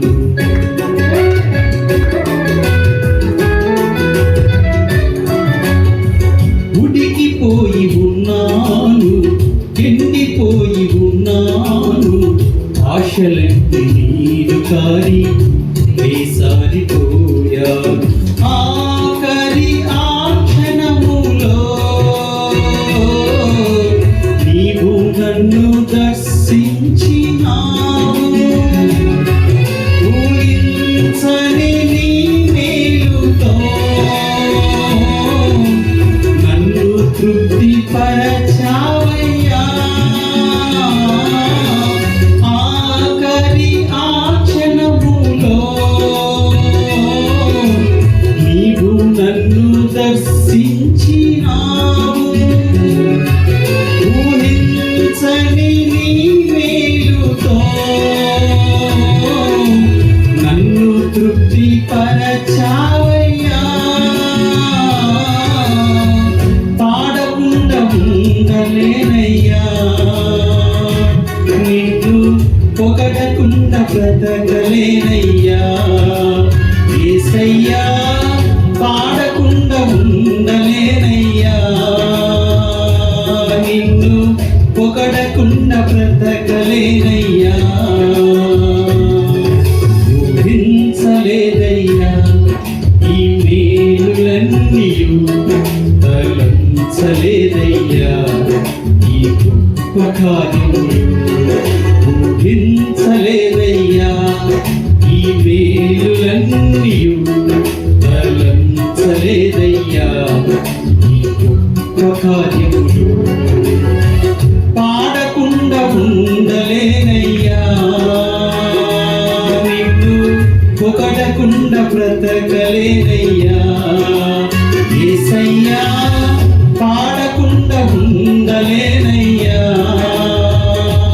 నిన్ను పొగడకుండా బ్రతకలేనయ్యా ఊహించలేదయ్యా ఈ మేలులన్నీయు తలంచలేదయ్యా ఈ గొప్ప కార్యములు. Thank you. అలాగే మన మధ్యన ఒక చిన్న పాట పాడుకుందాం. మన మధ్యన భాస్కర్ గారు వచ్చేసి ఒక చిన్న పాట పాడు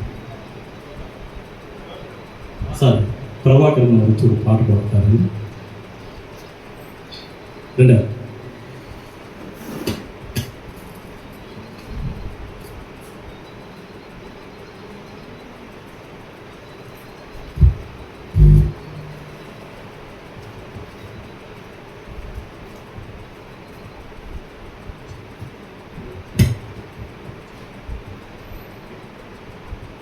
దేవునికి స్తోత్రం కలుగును గాక. హల్లెలూయా. మంచిది.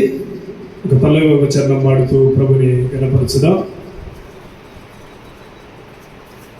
నమ్మదగిన దేవుడవు నీవే యేసయ్యా, నమ్ముకున్ననయ్యా నిన్నే నా యేసయ్యా, నమ్ముకున్ననయ్యా నిన్నే. నమ్మదగిన దేవుడవు నీవే యేసయ్యా, నమ్ముకున్ననయ్యా నా యేసయ్యా నమ్ముకున్ననయ్యా నిన్నే. చూచుచున్న దేవుడవు, మాట్లాడే దేవుడవు, చూచుచున్న దేవుడవు, మాట్లాడే దేవుడవు, ఆదరించు వాడవు, ఆదుకునే దేవుడవు, ఆదరించు వాడవు, ఆదుకునే దేవుడవు. యేసయ్యా యేసయ్యా యేసయ్యా యేసయ్యా యేసయ్యా యేసయ్యా యేసయ్యా యేసయ్యా నమ్మదగిన దేవుడవు నీవే యేసయ్యా నమ్ముకున్ననయ్యా నిన్నే. నా యేసయ్యా నమ్ముకున్ననయ్యా నిన్నే. సర్వ సృష్టికి కారణభూతుడవు, సర్వ శరీరులకు దేవుడవు, సర్వము నెరిగిన సర్వేశ్వరుడవు, సర్వాధిపతివి నీవే ప్రభు. మమ్ము విడువని వాడవు, మరువని వాడవు, మారని వాడవు యేసయ్యా. మహిమా ఘనత నీకే, మా స్తోత్రార్హుడవు నీవే. మహిమా ఘనత నీకే, మా స్తోత్రార్హుడవు నీవే. నమ్మదగిన దేవుడవు నీవే యేసయ్యా నమ్ముకున్ననయ్యా నిన్నే.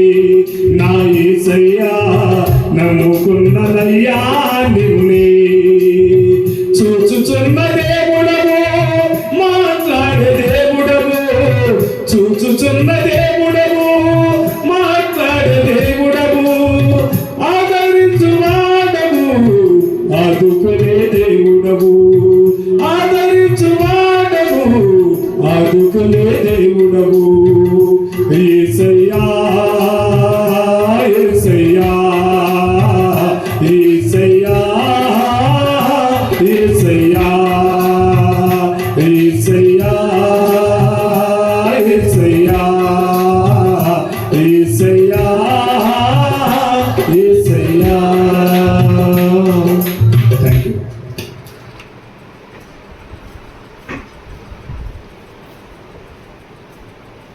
మంచిది. ప్రత్యేకమైన పాట వినిపించినందుకు నాకు ప్రత్యేక వందనాలు తెలియజేసుకుంటూ, అలాగే మన మధ్యన రాజశేఖర్ గారు వచ్చి ఒక ప్రార్థన చేస్తారు. రాజశేఖర్ గారు.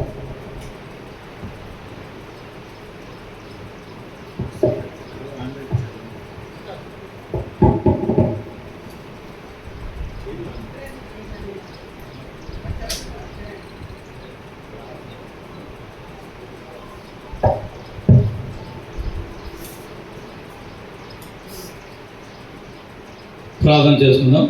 మహోన్నతుడ, గొప్ప దేవ, సర్వశక్తి మంతుడ, మా యేసయ్య మీ ఘనమైన నామానికి ఉన్న తండ్రి, ఇంతవరకు మీ దాసుని నిలబెట్టుకొని నా గొప్ప దానియేలు వర్తమానాన్ని, ఆయన సాక్ష్య జీవితాన్ని మాకు వివరించినందుకు నీకు వందనాలు తండ్రి.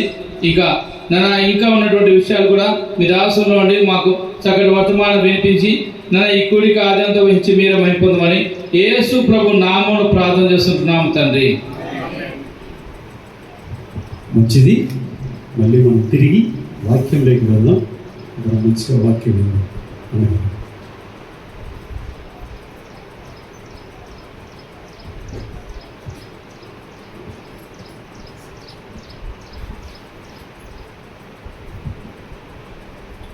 మంచిది ప్రియులారా, దైవ సన్నిధిలో కూర్చొని ఉన్నాం. పరిశుద్ధాత్మ దేవుడు మన మధ్య ఉన్నాడు. పరిశుద్ధ గ్రంథం నుంచి దేవుడు మనకు అందిస్తూ ఉండగా దానియేలు జీవితం నుంచి కొన్ని సత్యాలు మనం ధ్యానిస్తున్నాం. దానియేలు గ్రంథంలో what was the secret of Daniels prosperity, దానియేలు భక్తుడు వర్ధిల్లటానికి రహస్యాలు, కారణాలలో రెండు మనం ధ్యానించాం. మొట్టమొదటిగా he was a man of supplication, sanctification, అంటే పవిత్రుడైన దానియేలు. రెండవదిగా he was a man of supplication, ప్రార్థనాపరుడైన దానియేలు. మనం దానియేలు యొక్క ప్రార్థన విధానాన్ని, ఆయన క్రమశిక్షణ, ఆయన సమర్పణ, ఆయన త్యాగం, ఆయన ఆలోచన మనం చూసాం. మంచిది. ప్రార్థన చేస్తుండగా ఆ పన్నాగం, షడ్యంత్రం, ఆ కాన్స్పిరసీ పనిన వాళ్ళు వచ్చారు, రాజుకు తెలియపరిచారు. రాజు ఆజ్ఞ ప్రకారంగా తీసుకుని వెళ్ళి సింహాల గుహలో పడవేశారు. అదే స్థానంలో మీరుంటే ఏమనుకుంటారు? నేనుంటే ఏమనుకుంటారు? నా భక్తి నన్ను ఈ స్థితికి తీసుకొని వచ్చింది. నా సేవ, నా సమర్పణ, నా త్యాగం, నా భారం, నా ఆత్మ అభివృద్ధి ఈ స్థితి తీసుకొచ్చింది అని దేవుని మీద కంప్లైంట్ చేస్తాం కదా, గొడుగుతాం కదా, సనుగుతాం కదా. దానియేలు ఎప్పుడు కూడా గొడగలేదు. అలాగే ఉదయం మనం ధ్యానించాం, కాలేబు యెహోషువలు వారు గొడగలేదు, సనగలేదు. మిగతా వారు సనిగారు, గొడిగారు. అది మీరు ఎరుగుదు. అయితే ఇక్కడ దానియేలు ప్రార్థనాపరుడుగా ప్రభువుకు అప్పగించుకొని ప్రార్థన చేస్తున్నాడు. సింహాల గుహ, ఇక్కడ సింహాల గుహలో దానియేలు ఉన్నాడు. ఇప్పుడు మనకు ఒక ఆలోచన వస్తుంది, మన దేవుడు నమ్మదగిన దేవుడు, ప్రేమాస్వరూపి, గొప్ప దేవుడు ఎందుకు దానియేలుని సింహాల గుహలోకి వెళ్ళటానికి అనుమతి ఇచ్చాడు? Why God has allowed him to go in to this experience? ఇప్పుడు వచ్చిన మీకు ఆలోచన, యూత్ మనల్ని అడుగుతారు, అప్పుడు ఏం చెప్పాలి మనం? అది ఇక్కడే ఉంది. ఎవరైనా వినండి, ఇక్కడ దానియేలు సింహాల గుహలో ఉన్నాడు. సింహాలు దానియేలు ఏమి చేయలేదు. దానియేలు చుట్టూ దేవుని దూతల కాపుదల, ఆ ప్రకాశం, వెలుగు, ఆ మహిమ ఇవి చూసి వాటికి నిద్రలేదు. వీటికి సింహాలకు నిద్రలేదు. దానియేలు ప్రార్థన చేసి ఆ రాత్రి అంతా నేను అనుకుంటాను మధ్యలో నిద్రపోయి ఉంటాడు గుడకలు పెట్టుకొని. ఎందుకంటే దేవుని దూతల కాపుదల ఉంది, దేవుని ప్రకాశత, మహిమ అక్కడ ఉంది. ఇది ఇక్కడ పరిస్థితి. ఎవరైతే దానియేలుని పంపించాడు గుహలోనికి, సింహాల గుహలో, వాడి పరిస్థితి, వాడి విందు, వినోదం, పాటలు, ఆనందం, సంతోషం. మరి రాజుకి చూసారా, మేము 3 రకాలుగా ఆలోచన తీసుకొస్తాం. రాజుకి no food, no sleep, no dance, no joy. ఎందుకు? చూడండి, రాజుకి ఆహారం లేదు, ఉపవాసం చేస్తున్నాడు. రాజుకి వినోదం లేదు, రాజుకి నిద్ర లేదు, రాజుకి ఆనందం లేదు. కారణం దానియేలు యొక్క భక్తి, దానియేలు యొక్క శక్తి, దానియేలు యొక్క ప్రార్థన, దానియేలు యొక్క సేవ, సర్వీస్ ఆయన రాజ్యానికి ఎంతో అవసరం. కాబట్టి రాజుకి నిద్ర లేదు, రాజుకి నెమ్మది లేదు, రాజుకి ఆరోగ్యం లేదు, రాజు ఉపవాసంలో ఉన్నాడు. రాత్రి అంతా నిద్ర లేకుండా కనిపెట్టున్నాడు. ఎప్పుడు తెల్లవారుతుందా? వినండి, ఉదయాన్నే వచ్చాడు, దానియేలుతో మాట్లాడాడు. దానియేలు, రాజు చిరంజీవిగా కలుగుని గాక. నీ దృష్టిలో నేనైతే దేవుని దృష్టిలో నేరం చేయలేదు, నీ దృష్టిలో కూడా నేను నేరం చేయలేదు కదా రాజా అంటే, రాజు ఖుష్ అయిపోయి, హ్యాపీ అయిపోయి వెంటనే సింహాల గుహలో నుంచి దానియేలు బయట దిగమన్నాడు. తీశారు. అప్పుడు వీళ్ళందరూ పరిగెత్తుకుంటూ వచ్చారండి. ఎవరైతే అధికారులు ఉన్నారు కదా, ఇక్కడ బైబిల్లో రాయబడలేదు కానీ యూదా రాజుల చరిత్రలో ఈ మాట రాయబడి ఉంది. వినండి, అది నేను చెప్తున్నాను. తర్వాత ఎందుకు దేవుడు అనుమతించాడు గుహలో చెప్పి నేను 3వ పాయింట్ పెడతాను. ఇది చాలా ప్రాముఖ్యమైన విషయం. నేను బైబిల్ టీచర్ని కాబట్టి సిస్టమేటిక్గా దాన్ని అందిస్తున్నాను. వినండి శ్రద్ధగా. ఏమైంది? వీళ్ళందరూ వచ్చారు. దానియేలుకి ఏం కాదు, సింహాల గుహ, చాలా సింహాలు ఉన్నాయి, చాలా మంది వచ్చారు. ఎవరైతే కాన్స్పిరసీ చేశారో, కుట్ర, వాళ్ళు ఏం చెప్పారు తెలుసా?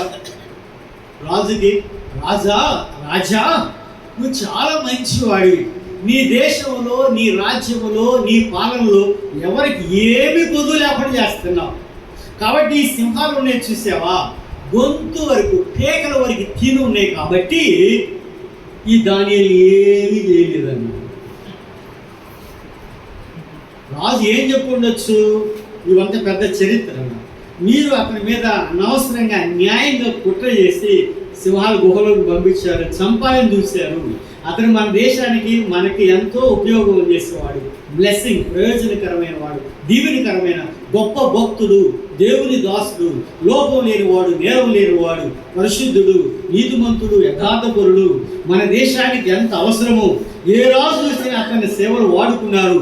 మీరైతే మన ప్రజలై ఉండి, మనవారై ఉండి అలాంటి వ్యక్తిని అనవసరంగా న్యాయంగా కుట్ర చేసి మీరు పంపించారు, అయినా సింహాలు కూడా ఆయనకి ఏమి చేయలేదు.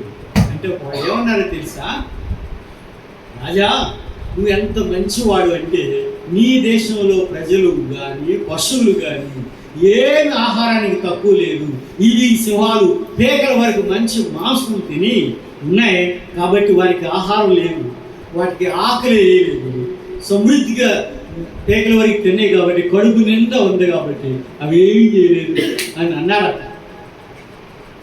అందుకని రాజు కోపం వచ్చి ఇప్పటికీ మీరు దిద్దుకోరా, సవరించుకోరా, తప్పు తెలుసుకోరని వారిని, వారి భార్యలను, వారి పిల్లలను, వింటున్నారా? బైబిల్ చదివితే అర్థమవుతుంది. వారిని, వారి భార్యలను, వారి పిల్లలను వాళ్ళు ఏం చేశారండి పాపం? అంటే ఈ 14లో వాళ్ళందరూ ఉన్నారు. వీళ్ళు అన్నారు కదా, ఏంటి సింహాలు పేకల వారికి తిని ఉన్నాయి, ఆకలి వేయట్లేదు, పొట్ట నిండా ఉన్నాయి కాబట్టి ఏం చేయట్లేదు అన్నారు. కాబట్టి మీరు ఇప్పుడు కూడా దిద్దుకోవట్లేదు కాబట్టి వారిని, వారి భార్యలను, వారి పిల్లల్ని తీసుకొచ్చి వేయమన్నాడు. వేస్తే ఏమైంది అక్కడ? బైబిల్ ఏం రాబడి ఉందో తెలుసా? వారు ఇంకా సింహాల గుహలోకి రాకముందే వారిని, వారి భార్యలను, వారి పిల్లలను, ఎంతమందో మనకు తెలియదండి.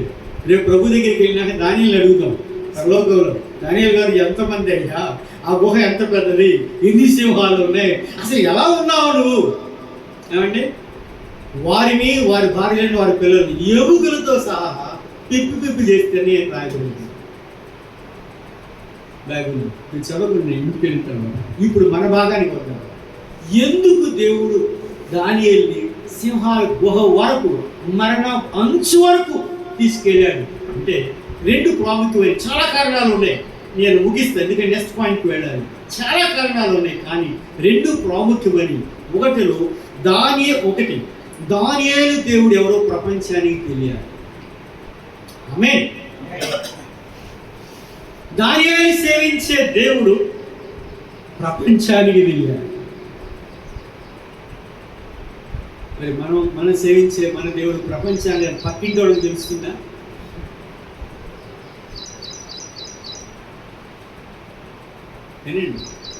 దానియేలు దేవుడు ప్రపంచానికి తెలియపరచబడాలి.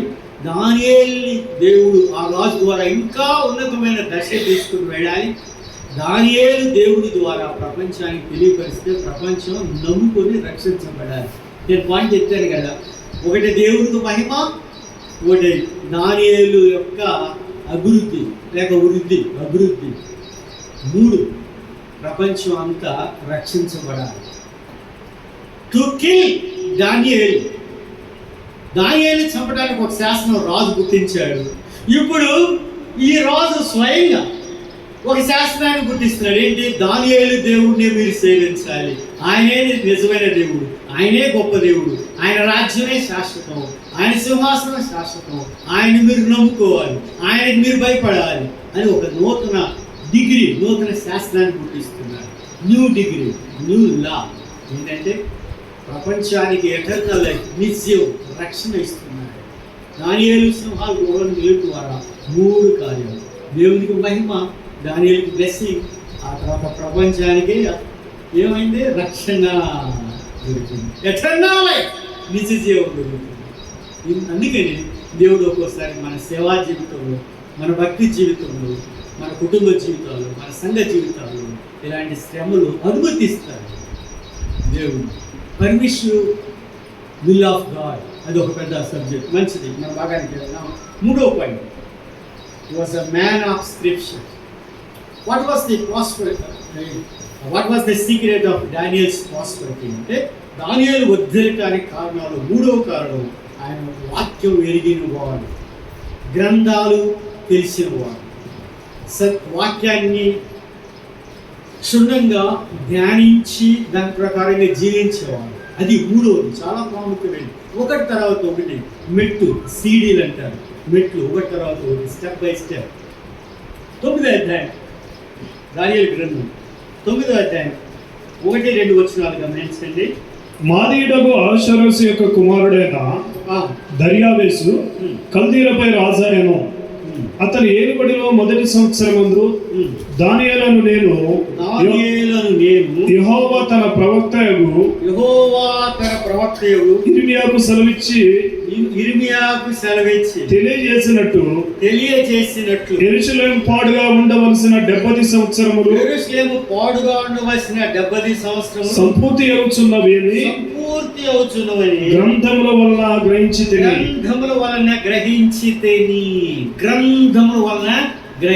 తిని ఏం గ్రహించాడు? ఏ గ్రంథం ఇక్కడ ప్రస్తావిస్తున్నాడు? ఎన్ని గ్రంథాలు ఉన్నాయి? ఇది అందుకనే సిస్టమాటిక్ స్టడీ. పరిశుద్ధాత్మ సన్నిధిలో మనం కూర్చున్నప్పుడు ప్రభు తన వాక్యం ద్వారా, తన ఆత్మ ద్వారా మనకు సత్యాలు బోధిస్తారు, నేర్పిస్తారు, నడిపిస్తారు. మనం అప్పగించుకున్నప్పుడు చూడండి, దానియేలు అప్పటికి ఆయనకి సుమారుగా 90 సంవత్సరాలు. ఎలా అంటే వినండి శ్రద్ధగా, ఎలా 90 సంవత్సరాలని మీరు చెప్తున్నారంటే 70 సంవత్సరాల చెర అది పూర్తవుతుంది. బాలులుగా దానియేలు తీసుకువచ్చారు. షడ్రక్ మెషక్ అబేద్నెగో బాలులు వెళ్ళు కదా. సో 20 సంవత్సరాలు. సో ఇప్పుడు ఎంత? 70 సంవత్సరాలు. ఆ చెర సమయం ఇది కంప్లీట్ కాకపోతుంది అని గ్రహించాడు. ఇర్మీయా ప్రవచించాడు, ఇశ్రాయేలులారా మీరు మారు మనసు పొందండి, మీ పాపములు ఒప్పుకోండి, మీ జీవముల దేవుని వైపు తిరగండి, ఆయన మాత్రమే సేవించండి అని బోధిస్తే వారు అంగీకరించలేదు, విధేయులు కాలేదు, అవిధేయులుగా ఉన్నారు. అలాగైతే మీరు బబులోను చెరకి 70 సంవత్సరాలు వెళతారు, మీరు ఇప్పుడైనా మారండి అని వారు ప్రవచించారు. వారు వినలేదు. 70 సంవత్సరాల చెరకు వెళ్ళిపోయారు ఇశ్రాయేలు. ఆ చెర కంప్లీట్ అవుతుంది అని గ్రహించాడు గ్రంథముల ద్వారా. ఇర్మీయా గ్రంథం, ఎస్కేల్ గ్రంథం, పాత నిబంధన గ్రంథాలు, ఇంకా ఆయనకి అవైలబుల్ యెషయా గ్రంథం. ఆయనకి అందిన ఆ గ్రంథాల వల్ల ఆయన గ్రహించింది ఏంటంటే he was a man of scripture. గ్రంథాలు ఎరిగినవాడు, వాక్యం ఎరిగినవాడు, దేవుని ఆత్మ ద్వారా బోధించబడి ఆ చెర సమయం కంప్లీట్ అవుతుందని గ్రహించాడు. గ్రహించి 9వ అధ్యాయం అంతా ఆయన పాపం చేయలేదు. ఇశ్రాయేలు పాపాలు అయితే ఉన్నాయి కనుక తను కూడా ఇశ్రాయేలుతో కలిపి సంబోధిస్తూ జీవముల దేవుని సన్నిధిలో తను విధేయత కలిగి, మేమే తప్పు చేసాం, మేమే పాపం చేసాం, మేమే అపరాధికులు, మమ్మల్ని మీరు బబులోను చెరగా పంపించడం అని సరైంది, మీరు సరైన వారు, మీరు సత్యవంతులు, మీరు యథార్థవంతులని దేవుని సన్నిధిలో 9వ అధ్యాయంలో ప్రార్థన చేస్తున్నాడు. ఎవరు? దానియేలు. ఎంత మంచి సమర్పణ, ఎంత మంచి విధేయత, ఎంత మంచి భక్తి దేవుని పట్ల ఆయన కలిగిన వాడు. చూడండి, వారితో పాటు అన్నట్టు తీసుకుని వచ్చావు దేవా అని ఆయన ప్రార్థించలేదు ప్రియులారా. కనుక హి was a man of scriptures. దానియేలు వదిలటానికి కారణం వాక్యం ఎరిగిన వాడుగా, వాక్యం తెలిసిన వాడుగా ఉన్నాడు. ఈనాడు మనం పాస్టర్స్ అనే మనం, దేవుని దాసులైన మనం వాక్యం ఎంతవరకు ఎరిగాము? 66 గ్రంథాలలో పట్టు మనకు ఉన్నదా? పరిశుద్ధాత్మ ద్వారా సత్యాలు, వాక్య క్రమం మనం నేర్చుకుంటున్నాము. లూకా యేసు ప్రభు గురించి ఏం మాట్లాడుతున్నాడు అంటే, ఆయన మన ప్రభు 12 సంవత్సరాల్లోనే యెరూషలేము దేవాలయం at the age of 12 years 12వ సంవత్సరంలో ఆయన శాస్త్రులతో, జ్ఞానులతో, వేదాలతో మాట్లాడుతున్నాడని. వారు ఏమన్నారు? అరే స్కూల్కి వెళ్ళలేదు, బడికి వెళ్ళలేదు, ఈయన పలాని వాని కుమారుడు కదా, ఈయనకి ఇంత పాండిత్యం, ఇంత జ్ఞానం ఎక్కడి నుంచి వచ్చింది అంటే అసలు ఆయనే జ్ఞానకర్త, సృష్టికర్త, జీవానికి కర్త కదా. దృశ్యమైనవి, అదృశ్యమైనవి, ఉన్నవి, మనకు కనబడినవి సమస్తం, పరలోకం కానీ, భూలోకం కానీ, భూమి కింద కానీ సమస్తం మన ప్రభు సృష్టించాడు. ఆయన సృష్టికర్త, ఆయన జీవానికి కర్త, ఆయన మన విశ్వాసానికి కర్త, ఆయన మనకి శాసనానికి కర్త, ప్రేమకి కర్త. Is the creator. మంచిది, వాక్యం ఎరిగిన వాడు. కీర్తన మొదటి అధ్యాయం మనం ధ్యానం చేస్తే కీర్తనాకారుడు ఏమంటున్నాడు? దుష్టుల ఆలోచన చొప్పున నడక, పాపుల మార్గం నిలవక, అపహాసులు కూర్చుండక యెహోవా ధర్మశాస్త్రం నందు దివారాత్రులు ధ్యానించేవాడు ధన్యుడు.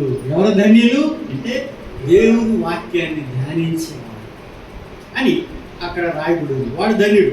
ఎలాంటి ధన్యత అంటే అతని జీవితంలో నిష్ఫలాలు అంటే ఫలాలు లేని స్థితి ఉండదు. వర్ధిల్లటానికి ఇంకొక కారణం ఏంటంటే వాక్యం ఎరిగి దాని వాక్యానుసారమైన జీవితం కలిగిన వారు కూడా ఉన్నారు. ఆ దినాలు యేసు ప్రభు వారు మాట అన్నారు, నా ప్రభు అని పిలిచి ప్రతివాడు పరలోకానికి వెళ్ళాడు కానీ నా తండ్రి చిత్త ప్రకారం వచ్చేవాడే ప్రవేశించారు. అందుకు వారు ఏమన్నారు, అయ్యో ప్రభు నీ నామమును మేము ప్రకటించాం కదా, నీ నామం అద్భుతాలు చేసాం కదా, నీ నామమును మేము దెయ్యాలను వెళ్ళగొట్టాం కదా, మా పని అదే కదా. ఏ పని? ఆయన నామం మీద దెయ్యాలను వెళ్ళగొట్టేది, అద్భుతాలు చేసేది, స్వస్థతలు చేసేది. ఏమంటే హీలింగ్, స్వస్థతలు, సభలు, దెయ్యాలను వెళ్ళగొట్టడం, అద్భుతాలు చేయటం. అంటే ఆయన ఏమన్నాడు? మీరు చెప్పాలి, మీరే చెప్పండి.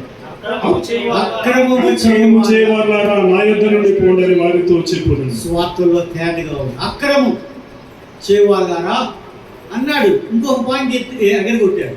ఏమన్నాడండి? అప్పుడు నేను మిమ్మల్ని ఎన్నడను ఎరగను. అసలు ముఖ్యమైనది అది. నేను మిమ్మల్ని ఎన్నడను ఆయన తెలియదు అంట. మనం ఎవరు? నాకు ప్రైమ్ మినిస్టర్ బాగా తెలుసు అండి, మోడీ గారు నాకు బాగా తెలుసు, కానీ ఆయనకి నేను ఎవరినో తెలియదు.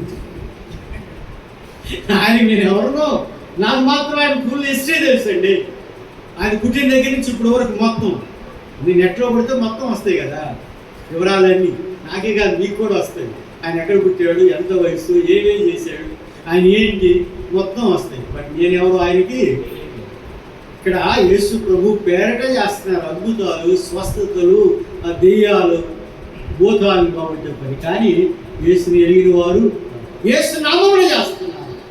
కానీ యేసుని ఎరిగిన వారు యేసు చేత ఎరగబడిన వారు కాదు. మరి ఎలా అద్భుతాలు చేస్తున్నారు? ఎలా స్వస్థతలు కలిగిస్తున్నారు? ఎలా దెయ్యాలను వెడగొడుతున్నారు? దేవుడు ఏమన్నాడు? నేను మిమ్మల్ని ఎన్నడూ, ఒకరోజు కాదు ఎన్నడూను అక్రమం చేయవారా నా దగ్గర వెళ్ళిపోయింది. ఎక్కడికి వెళ్ళాలి? ఆయన దగ్గర నుంచి నరకమే. సోదరా సోదరి, ఖతరా ఉంది, జాగ్రత్త, బేవే డేంజర్ ఉన్నది. నిజంగా నువ్వు రక్షించబడ్డావా? నిజంగా ఆత్మదేవుల్లో ఉన్నావా?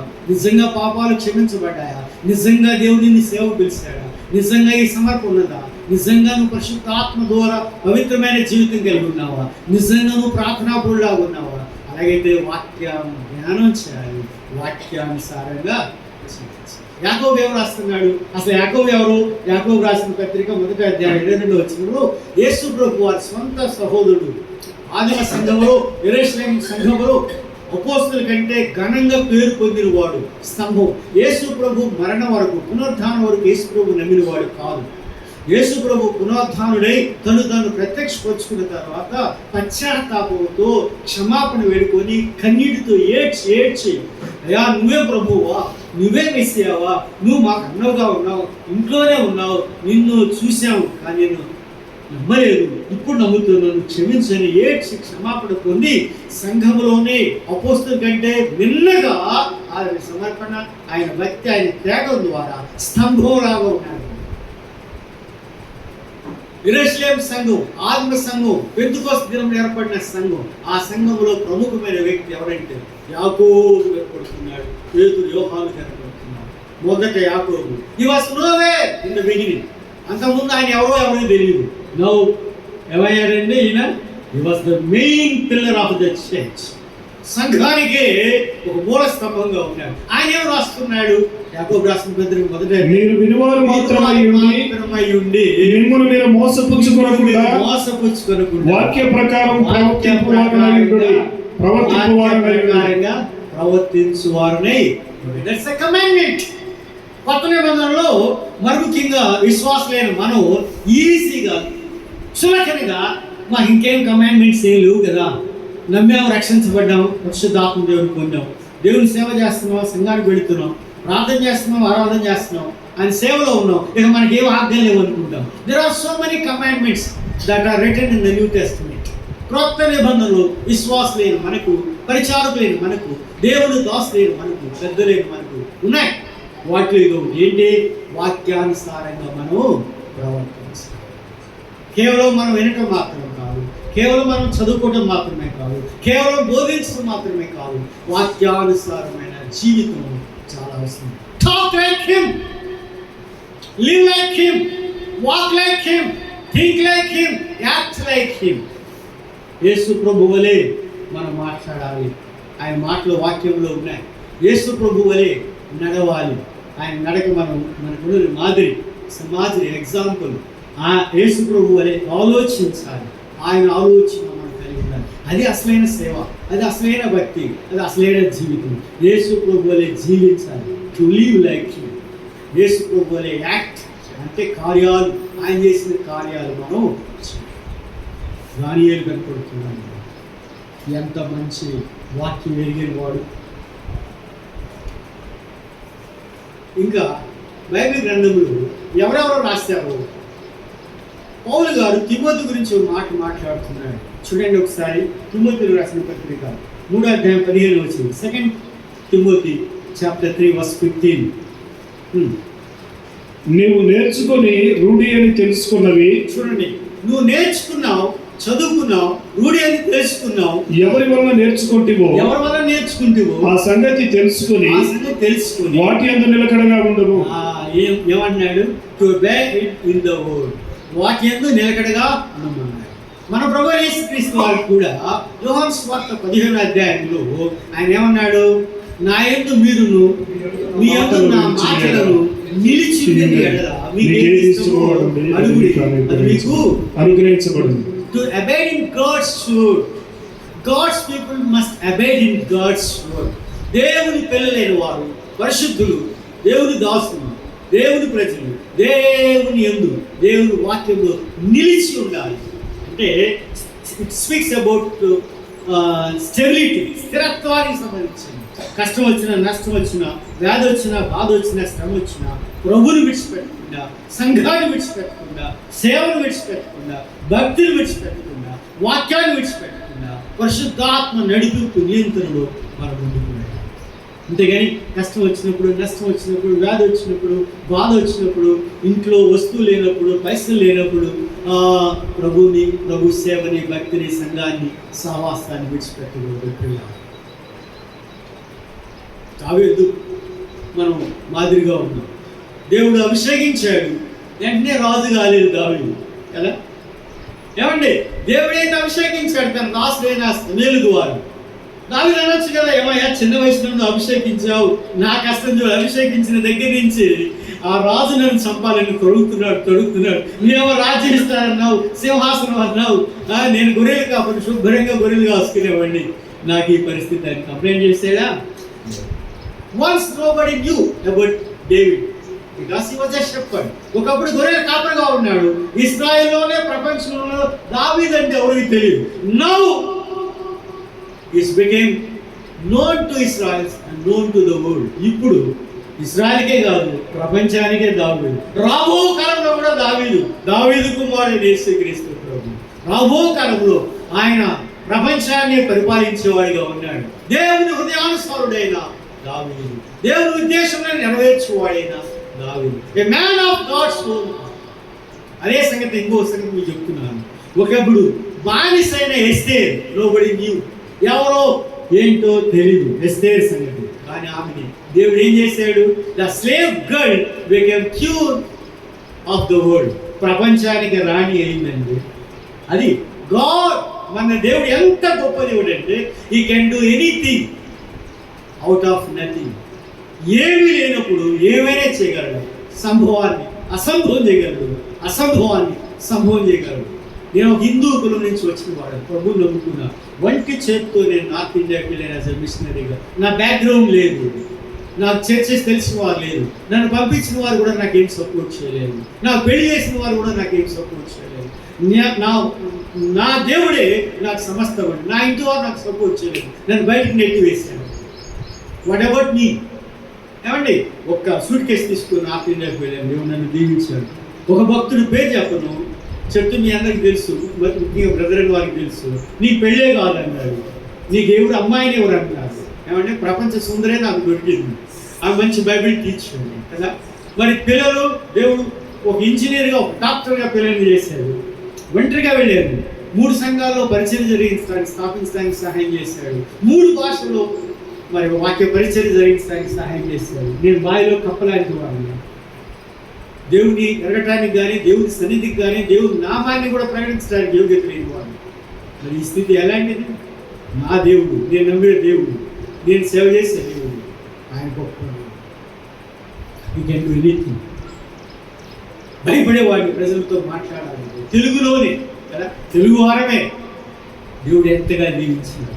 దావీదు nobody nose he was a shepherd. ఇంట్లోనే అతనికి పేరు లేదండి. మీరు అనొచ్చు ఎలా సార్ చెప్పండి అంటే, నేను బైబిల్ టీచర్ కాబట్టి సిస్టమేటిక్గా ఇంట్లో ఊర్లోనే పండగ జరిగింది, సమయాలు వచ్చాడు, అసలు దావీదుని అభిషేకించడానికి వచ్చాడు, దేవుడు చెప్పగా వచ్చాడు.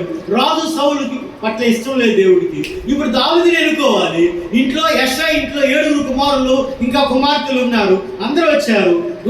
ఆ ఊరు బెత్లెహేము యొక్క ఏముందంటే పండగ ఉంది, పెద్దలు ఉన్నారు, ఇంటి వారు ఉన్నారు, అందరిని పిలిచారు. కానీ ఎవడ పిలవలేదు? పెళ్లి కుమారుడు లేకుండా పెళ్లి జరుగుతుందా? అభిషేకం రాజు లేకుండా రాజ్యం అవుతుందా? అంటే అంత ఇంపార్టెన్స్ కాదు దావీదంటే. కనిష్ఠుడు, ఆఖరి వాడు. ఎంత నాకు బాగా వేస్తుంది అనమాట. ఇంట్లో ఎంత పండగ, సమయంలో ప్రవక్త వచ్చాడు కదా, ఇల్లంతా ఉంది, ప్రపంచం అంతా ఉంది, కానీ ఎవరు లేరు? ఇంటి వాడే కనిష్ఠుడు, అసలు వాడు. He was not God. ఏమైంది? వింత ఆగిపోయింది. సమయాలు కూడా సౌలు యొక్క ఏమన్నారు ఆయన పేరు? యెషయా, దావీదు తండ్రి. యెషయాకు కుమారులు మొదటి వాడు వచ్చినప్పుడు, ఓ ఈ సమయాలు అన్నాడు. నిజంగా అతని ఎత్తు, అతని అందం, అతని బాడీ లాంగ్వేజ్ చూసి ఇతన్ని నిజంగా దేవుడు ఎంత గొప్పవాడే, ఈయనను ఎన్నుకున్నావు అంటే నిజమే అంటే దేవుడు ఏమన్నాడు? నేను you choose him, I reject him. నేను అతన్ని కోరుకోలేదు. అతని రూపం చూడొద్దు, అందం చూడొద్దు, ఆకారం చూడొద్దు, బాడీ చూడొద్దు, లాంగ్వేజ్ చూడొద్దు, నువ్వు హృదయం చూడాలి. హృదయాలను లక్ష్య పెట్టువాడు. ఈ రోజు మన వారే మనల్ని అపార్థం చేసుకుంటారు. మన అర్థం చేసుకునేది మన ప్రభువు. అన్ని విధాలా సరిపోయిన వాడు. ఆమేన్.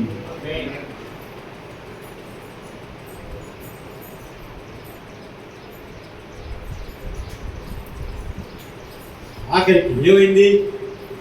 లాస్ట్ ఎవరున్నారు? ఇంకా ఈయనకి పట్టిపోయింది సమయం. 6 వచ్చారు, 7 వచ్చారు కదా, ఒకటి తర్వాత 7 వచ్చారు. ఈ కాదంటున్నాడు దేవుడు, ఐ రిజెక్టెడ్ హిమ్. ఇది రిజెక్టెడ్ పీస్. ఈ లోకానికైతే నువ్వు పెద్దవాడు కావచ్చు, గనుడు, మేధావి, రాజు, ఏమైనా కావచ్చు, కానీ నా దృష్టిలో ఇతడు రిజెక్టెడ్ పీస్, తృణీకరింపబడ్డాడు. అప్పుడు అడుగుతున్నాను, ఇంకే ఎవరైనా ఉన్నారా అంటే, అప్పుడు అన్నాడు, ఉన్నాడయ్యా అప్పుడు ఎక్కడో అడవిలో దూరంగా గొర్రెలు పెంచుతా ఉన్నాడు, కనిష్ఠుడు, ఆయన పేరు దావీదు. అంటే సమూయేలు ఏమన్నాడు? Bring him, is the chosen one. దేవుడు అతన్ని ఏర్పరచుకున్నాడయ్యా, అతను ఇంపార్టెంట్ అయ్యా, నువ్వు అతన్ని ఎందుకు పిలవలేదు? అతను వచ్చే వరకు నో ఫుడ్, మీ అందరికి భోజనం లేదు, మీ అందరికి భోజనం లేదు, ఇంకేం nothing, we are going to do, let him come. ఆయన వచ్చిన తర్వాత దేవుడు ఏమన్నాడు? ఇదిగో నేను కోరుకున్న ఇతడే, నువ్వు లేచి ఇతన్ని ఈ ప్రజల ఎదుట, ఈ పెద్దల ఎదుట, ఇంటి వారి ఎదుట నువ్వేం చేయమంటున్నాడు? ఒకప్పుడు అన్నలే విలువలేదు, ఇంటి వారే విలువలేదు. ఇప్పుడు ప్రపంచమే తెలుసుకుంటారు ఎవరో దావీదంటే man of God's own heart. దేవుని హృదయానుసారుడండి, సామాన్యుడి కాదు. ఏ విషయంలో కాపరి అయినా, రాజు అయినా, ప్రవక్త అయినా, అన్ని పేర్లు ఆయనకి ఉన్నాయి. బైబిల్లో పాత నిబంధనలు అలాంటి పేర్లు కలిగిన వాడు మరొకరు లేరు. దావీదుకి అన్నీ ఉన్నాయి. నన్ను అడగండి, నీకు చెప్తాను ఆయనకి ఏమేమి ఉండేవి. నేను సమయాన్ని బట్టి నేను వేరే చోట పెడుతున్నాను. 12 పైనే ఉన్నాయి ఆయనకి. మంచిది. తిమోతి 3:15 ఏమనుంది? తిమోతి 2 తిమోతి 3:15 అతడు బాల్యం నుండి వాక్యం ఎరిగిన వాడు, వాక్యానుసారమైన జీవితము. అలాగైతే యోహాను భక్తుడు, కొత్త నిబంధనలో నాకు ఇష్టమైన భక్తుడు యోహాను. ప్రభు శిష్యుడు, ప్రభు రొమ్మును అనుకున్న శిష్యుడు, ప్రభు ప్రేమించిన శిష్యుడు, భక్తుడు యోహాను. యోహాను సువార్త రాసింది వారే, పరిశుద్ధాత్మ ద్వారా 3 పత్రికలు యోహాను పత్రిక రాసింది వారే, ప్రకటన గ్రంథం పద్మావాస దీపంలో ఆత్మవశములో ఉండి రాసింది కూడా ఆయనే, ప్రకటన గ్రంథం. ఎవరో భక్తుడే యోహాను యేసు ప్రభు ప్రేమించిన శిష్యుడు, యేసు ప్రభు రొమ్మును అనుకున్న శిష్యుడు, ఆఖరి వరకు యేసు ప్రభుని వెంబడించుటకు వెనుకదీని శిష్యుడు. ఆయన ఏం రాసుకున్నాడంటే ప్రకటన గ్రంథం 1:3 చూడండి. సమయము సమీపించి ఉన్నది గనుక ఆయన రాకడ సమయం సమీపించినది కనుక ఈ ప్రవచన వాక్యమును చదువువాడును, ఈ ప్రవచన వాక్యములు చదువువాడును, వాటిని విని ఇందులో రాయబడిన సంగతులను గైకొని వారును, ఇందులో రాయబడిన సంగతులను గైకొని వాడును ధన్యులు. కూడా 3 విషయాలు ఉన్నాయి. ఆఖరి అధ్యాయాలు కూడా ఇవే విషయాలు ఉన్నాయి. ఇదిగో నేను త్వరగా వచ్చున్నానని రాయబడి ఉంది. ఏంటి దాని సారాంశం అంటే, దేవుని పిల్లలైన మనము, దేవుడే వాక్యం, ఆయన వాక్యమైన దేవుడు. ఆదియందు వాక్యం ఉండెను, వాక్యము దేవుని యొద్దెను, వాక్యమే దేవుడు. ఆ వాక్యమే శరీరధారి అయి 1:14 యోహాను సువార్త. ఆ వాక్యమే అంటే క్రీస్తు ప్రభు శరీరాన్ని ధరించుకొని మన మధ్య కృపాసత్య సంపూర్ణుడిగా నివసించాడు. దీని ద్వారా కృప వెంబడి కృపను మనము. కాబట్టి వాక్యమైన యేసుక్రీస్తు ప్రభుని ఏం చేయాలి? మనం ధ్యానం చేయాలి. ఆత్మ ద్వారా వాక్యానుసారంగా జీవించాలి. అలాంటి అనుభవం కలిగిన వాడు యోహాను భక్తుడు ఏం రాస్తున్నాడంటే, ఆయన రాకడ సమయం సమీపించింది కాబట్టి, మన పోకడ సమయం కూడా సమీపించింది కాబట్టి, దేవుని పిల్లైన మనం ఏం చేయాలట? వాక్యం చదవాలి. నెంబర్ 1. నెంబర్ 2 కానీ ఏముందండి? వినాలి. అంటే చదువు రాని వారు ఏం చేస్తారు? వినాలి కదా. నాకు చదువు రాదని సాగు చెప్పి, బహానా చెప్పి తప్పించుకోకూడదు. సాకులు కాదండి. ఏం చేయాలి? దేవుని వాక్యం చదివేవారు వినిపించి వినాలి. 3వది, చదివేవారు వినేవారు వాక్యానుసారంగా జీవించాలి. ఇది చాలా ఇంపార్టెంట్. వారు ధన్యులు, ప్రభు త్వరగా రాబోతున్నాడు.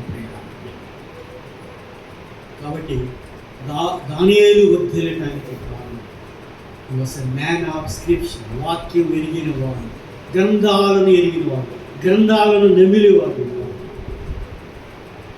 నేను ఇంకో విషయం చెప్పి నేను ముగిస్తాను. ప్రభు రాకడ సమీపం ఉన్నది. వాక్యాన్ని ధ్యానం చేద్దాం. సిస్టమేటిక్గా ప్రభు సన్నిధిలో కూర్చొని ధ్యానం చేస్తే ఆత్మ ద్వారా మనకి సత్యాలు నేర్పిస్తాడు. నమ్మారా? రక్షించబడ్డారా? అపక్షమాపణ పొందారా? ప్రభుని హృదయంలో ప్రతిష్ఠించుకున్నారా? అయితే మీరు దాన్ని నమ్మలేదా? ప్రభు రాకడ సమీపం ఉంది కాబట్టి ఇప్పుడే రక్షణ దినం. ఇదే మీకు అనుకూలమైన సమయం. ఆ ప్రభుని, ఏ ప్రభు అయితే సృష్టించి నిన్ను నన్ను ప్రేమించి పరలోకం నుంచి భూలోకాన్ని దిగొచ్చి తన యవన రక్తాన్ని చిందించి కలువరిశిలులో తన ప్రాణం పెట్టి సమాధి చేయబడి తిరిగి లేచాడు. ఆ ప్రభువుని నమ్మితే మనకు పరలోకం, నమ్మకపోతే నరకం. ఎప్పుడైనా ఆయన ఆత్మ ద్వారా పొడవబడి నమ్ముకుంటే మనం పరరాజ్యానికి, నిత్యరాజ్యానికి వాసన. నమ్మిన మనం, ఆయన ప్రేమించే మనం, ఆయన సేవించే మనం, ఆయన వాక్యం పట్ల శ్రద్ధ కలిగిన వారమై ధ్యానం చేయాలి. అప్పుడు దేవుని ఆత్మ ద్వారా సంగతులు బయలుపరుస్తాడు. ముందుకు వెళ్ళాలి. ఇంకొక మాట దానియేలు గురించి నేను ముగిస్తాను. బైబిల్ గ్రంథంలో లేదు కానీ బైబిల్కి సంబంధించిన గ్రంథాలు, యూదుల చరిత్ర, ఇశ్రాయేలు చరిత్ర, యూదా చరిత్ర గ్రంథాలు ఉన్నాయి. మీరు చదువుతూ ఉంటే పలానా గ్రంథంలో రాయబడి ఉంది, పలానా గ్రంథంలో రాయబడి ఉందని ఇశ్రాయేలు చరిత్ర, ఆయన ఏమేం చేశారు, ఆ రాజు వివరాలు ఉన్నాయి. కాబట్టి యూదులకు ఒక సంప్రదాయం, ఒక ఆచారం ఏంటంటే, వారు యూదులు అనేవారు వారు ఎక్కడున్న ప్రపంచంలో వారికి రాబో తరానికి వారి చరిత్ర, వారి కుటుంబీకుల చరిత్ర విడిచిపెడతారు. అలాగే ఈ 70 సంవత్సరాల తర్వాత మీరు నెహెమ్యా గ్రంథం కానీ ఎజ్రా గ్రంథం గమనించినట్లయితే, కోరేష్ టైంలో తిరిగి 70 సంవత్సరాలు అయిన తర్వాత ఇశ్రాయేలు తిరిగి పంపించడానికి ఒక శాసనాన్ని గుర్తిస్తాడు దానియేలు. వింటారా?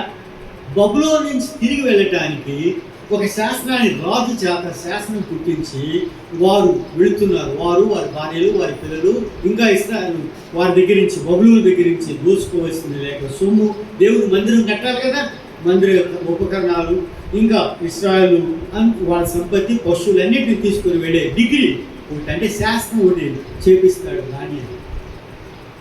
అప్పుడు బైబిల్ పండితులు ఏమంటున్నారంటే, ఈ 90 సంవత్సరాలు పైబడిన వృద్ధుడు కూడా వెళ్ళాలి కదా తన దేశానికి, ఇశ్రాయేల్ దేశానికి వెళ్ళాలి కదా. దానికి 2 కారణాలు చెప్పు. ఒకటేమో వృద్ధుడు. ఆ దినాలు ఇప్పుడు మనకున్న సౌకర్యం లేదు. బస్సులు కానీ, ప్లేన్ కానీ, కారులు కానీ లేవు. గుర్రాల మీద వెళ్ళాలి, దొంగల భయం, చాలా దూరం.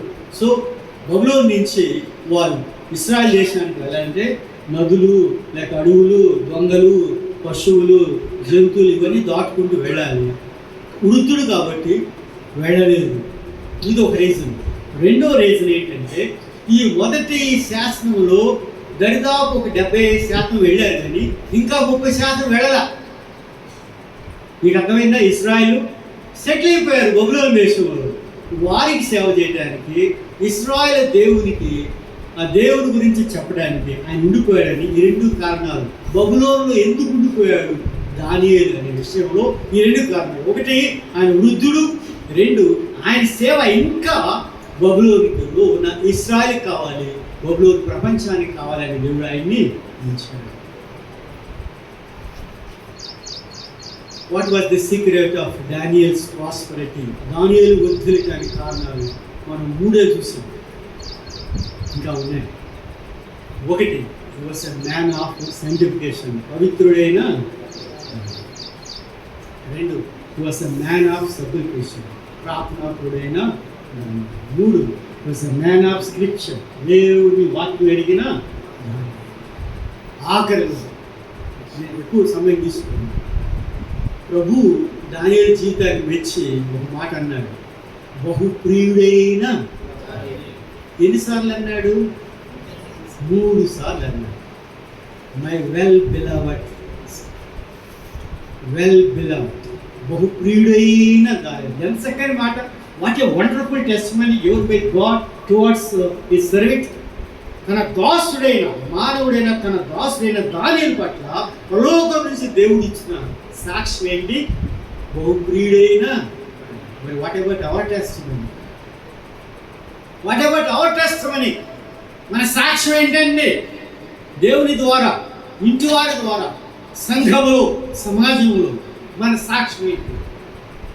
నా సాక్ష్యమే లేకపోతే నా సేవే సేవ, నా భక్తి ఏంటి, నా ఆత్మ నింపుదల ఏంటి, నా సాక్ష్యం, నా జీవితం, నా పరిచర్య ఎందుకు? బహుప్రియుడైన దేవుడి మాటలు గురించి అవకాశం ఇచ్చిన దైవసేవకులు కాపు కుమార్ గారికి, వారి కుటుంబానికి, స్థానిక సంఘానికి, పెద్దలకు కృతజ్ఞతలు తెలియపరుచుకుంటున్నాం. మీ విషయం ప్రార్థన చేస్తాం, మా విషయం ప్రార్థించండి. ఇంకా ఎవరైనా యేసుక్రీస్తు ప్రభువుని సొంత రక్షకుడిగా అంగీకరించకపోతే ఇక్కడే యేసు ప్రభు, నేను పాపిని, నన్ను క్షమించు, నీ బిడ్డగా చేసుకోవాలి చిన్న ప్రార్థన చేస్తే దేవుడు క్షమించడానికి, మనల్ని అంగీకరించడానికి సిద్ధంగా ఉన్నాడు. దేవుడి మాట దీవించుకుందాక. ఆమేన్.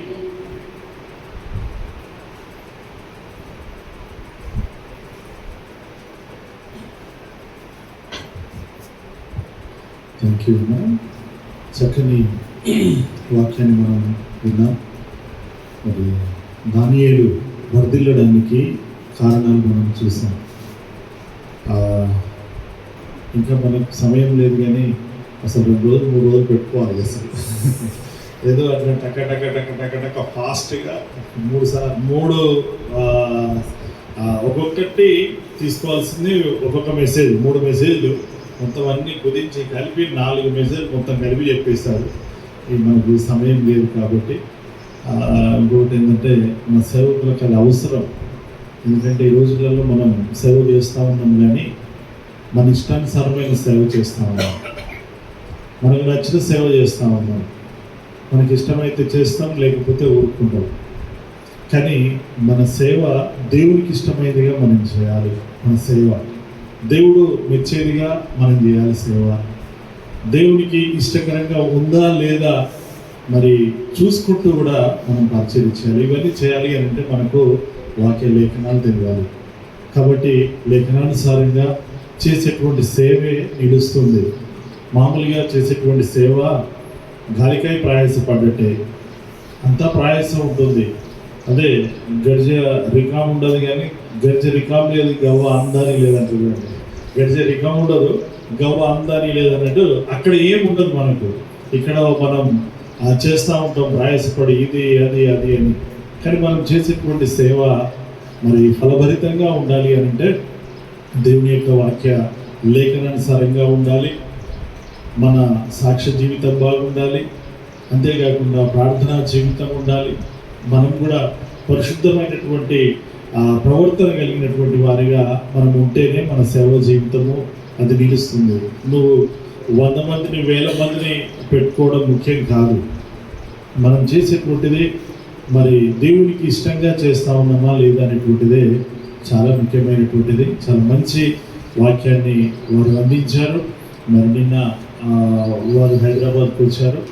మరి ఇక్కడ నిన్న ఆర్టీసీ క్రాస్ రోడ్లో వారు సంఘంలో దేవుని యొక్క వాక్యాన్ని అందించారు. ఇవాళ ఇక్కడ తర్వాత రేపు మళ్ళీ కుషాయిగూడ, తర్వాత సండే షాద్నగర్, తర్వాత సండే ఈవినింగ్ మళ్ళీ పెరాజిన్ క్రిస్టియన్ అసెంబ్లీలో ఈవినింగ్ ఉంటుంది. తర్వాత ఈ విధంగా మరి దేవుని పరిచర్యలో వాడబడుతూ ఉన్నారు సిస్టర్ ఇద్దరు కూడా. వారి కోసం ప్రత్యేకంగా ప్రార్థన చేద్దాం. వారి కోసం, వారి కుటుంబం కోసం, మరి దేవుని యొక్క వాక్యాన్ని ఉన్నట్టుగా అందించేటువంటి వారు చాలా తక్కువ మంది ఉన్నారు. కాబట్టి వారి కోసం మనం ప్రార్థించాల్సినటువంటి భారము, బాధ్యత మనకు ఉంది. ఎందుకంటే ముందు తరాల్లో ఇశ్రాయేల్ ప్రజల గురించి విన్నాం కదా. ఫస్ట్ తరం అంతా ఖతమైపోయింది. సెకండ్ తరంలో చూస్తే దేవుని ఎరగని ప్రజలు అని ఉన్నారు. విగ్రహారాధనకు లేచింది, దేవుడిని అసలు పక్కకు పెట్టేసింది. వాటిన్నింటిని కూడా పక్కకు పెట్టేసి విగ్రహారాధనలో ఉన్నప్పుడు మళ్ళీ దేవుడు వారందరినీ కూడా మరి సరిచేయాల్సి వచ్చింది. అంటే ముందు తరాలకు మనం అందించాలి అంటే మనం కరెక్ట్గా నిలబడితేనే మన పిల్లలకు నాణ్యమైనటువంటి వాక్యం, ఫలభరితమైనటువంటి ఉన్నట్టుగా అందించబడుతుంది అన్నట్టు. కాబట్టి అలాంటి వాక్యం మనం అందించాలంటే మనం ముందుగా మరి మనము ఉండాలి, వాక్య సత్యంలో నడవాలి. మన మధ్యలో ఉన్న విజయం వచ్చి ప్రార్థన చేస్తారు. చివరి ప్రార్థన తర్వాత దేవేంద్రప్పన్న గారి ఆశీర్వాదంతో మనం ముగించుకుందాం. మీ అందరి కోసము మరి భోజనాలు కూడా సిద్ధం చేస్తాం. మమ్మల్ని ప్రేమించి వచ్చిన మీ అందరికీ కూడా మా హృదయపూర్వక వందనాలు. మన దేవుని సేవకులు కూడా అనేక ప్రాంతాల్లో తిరుగుతూ ఉంటారు కాబట్టి వారి కోసం, వారి ఆరోగ్యం కోసం కూడా మరి మనం ప్రార్థన చేద్దాం. ఇంకొకటి, దేవుడు వాతావరణాన్ని మనకు అనుకూలపరిచాడు వినడానికి. అసలు నిన్న మొన్న చూసుకుంటే అసలు భయంకరమైనటువంటి పరిస్థితి. అసలు ఇవాళ మార్నింగ్ లేసేంత వరకు కూడా రాత్రి ప్రార్థన చేసి పడుకున్నాం, కానీ ఉదయం అసలు ఎవరు వస్తారా ఏంటా, అసలు వాతావరణం ఎట్లుంటుందా అనేటువంటి పరిస్థితుల్లో ఉండే దేవుడు వాతావరణాన్ని అనుకూలపరిచి మిమ్మల్ని అందరూ కూడా నడిపించినందుకు నా హృదయపూర్వక వందనాలు మా సంఘం తరఫున మీ అందరికీ కూడా తెలియజేసుకున్నాను. ప్రార్థన చేసుకున్నామండి. దయచేసి అందరూ కలుసుకుని ప్రార్థించండి. మా స్థుతికి పాటుగా పూజనీయుగా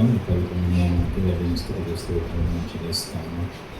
నేను యొక్క ఉదయ కాలంలో నేను దాసుడు శరీరాలను నిలబెట్టుకుని దానియేలు గ్రంథం నుంచి మీరు అందించిన శ్రేష్టమైన వర్తమానాన్ని స్తుతిస్తూ పరుస్తాను. నేను దానియేలు జీవితంలో నేను గమనించినప్పుడు నేను ఎంతో పవిత్రత, నేను ఎంతో ప్రార్థనా పరుడు, నేను ఎంతో వాక్యాన్ని నేను అడిగిన దానియేలు నేను చూస్తాను. బహుప్రియుడుగా నేను మీతో పిల్లలైనవాడు తండ్రి. నేను తండ్రి ఎన్నో శ్రేష్టమైన వాక్య సత్యాలు నేను దాసుని వినిపించిన కృపను స్తుతిస్తున్నా. నేను విన్న వాక్యం ప్రతి హృదయం ఫలింపచేయండి తండ్రి. నేను తండ్రి దేవాన చేసిన రాయకుడు చేసిన సేవను కూడా ఫలింపచేయండి. ఎన్నో సంఘాలు పట్టబడుతూ ఉన్నాయి, ఎంతోమంది మిషనరీని తయారు చేస్తూ ఉన్నారు. అయ్యా నన్ను నాకు మీరు జ్ఞాపకం చేసుకున్న ఈ సేవను ఫలింపచేయండి తండ్రి. నేను తండ్రి మీ దాసుడు నేను మనతో ఉండడానికి మీరు కృప చూపించారు.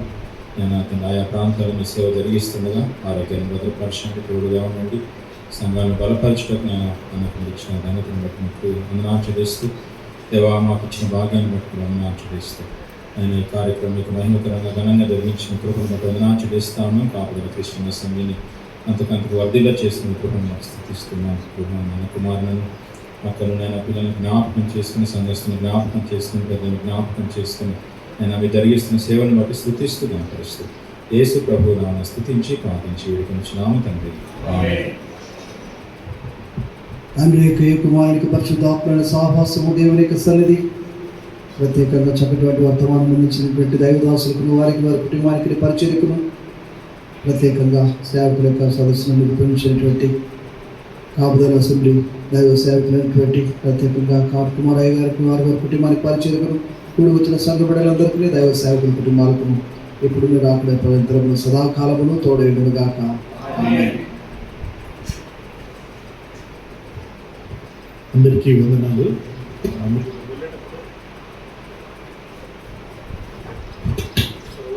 సేవకులు వెళ్ళేటప్పుడు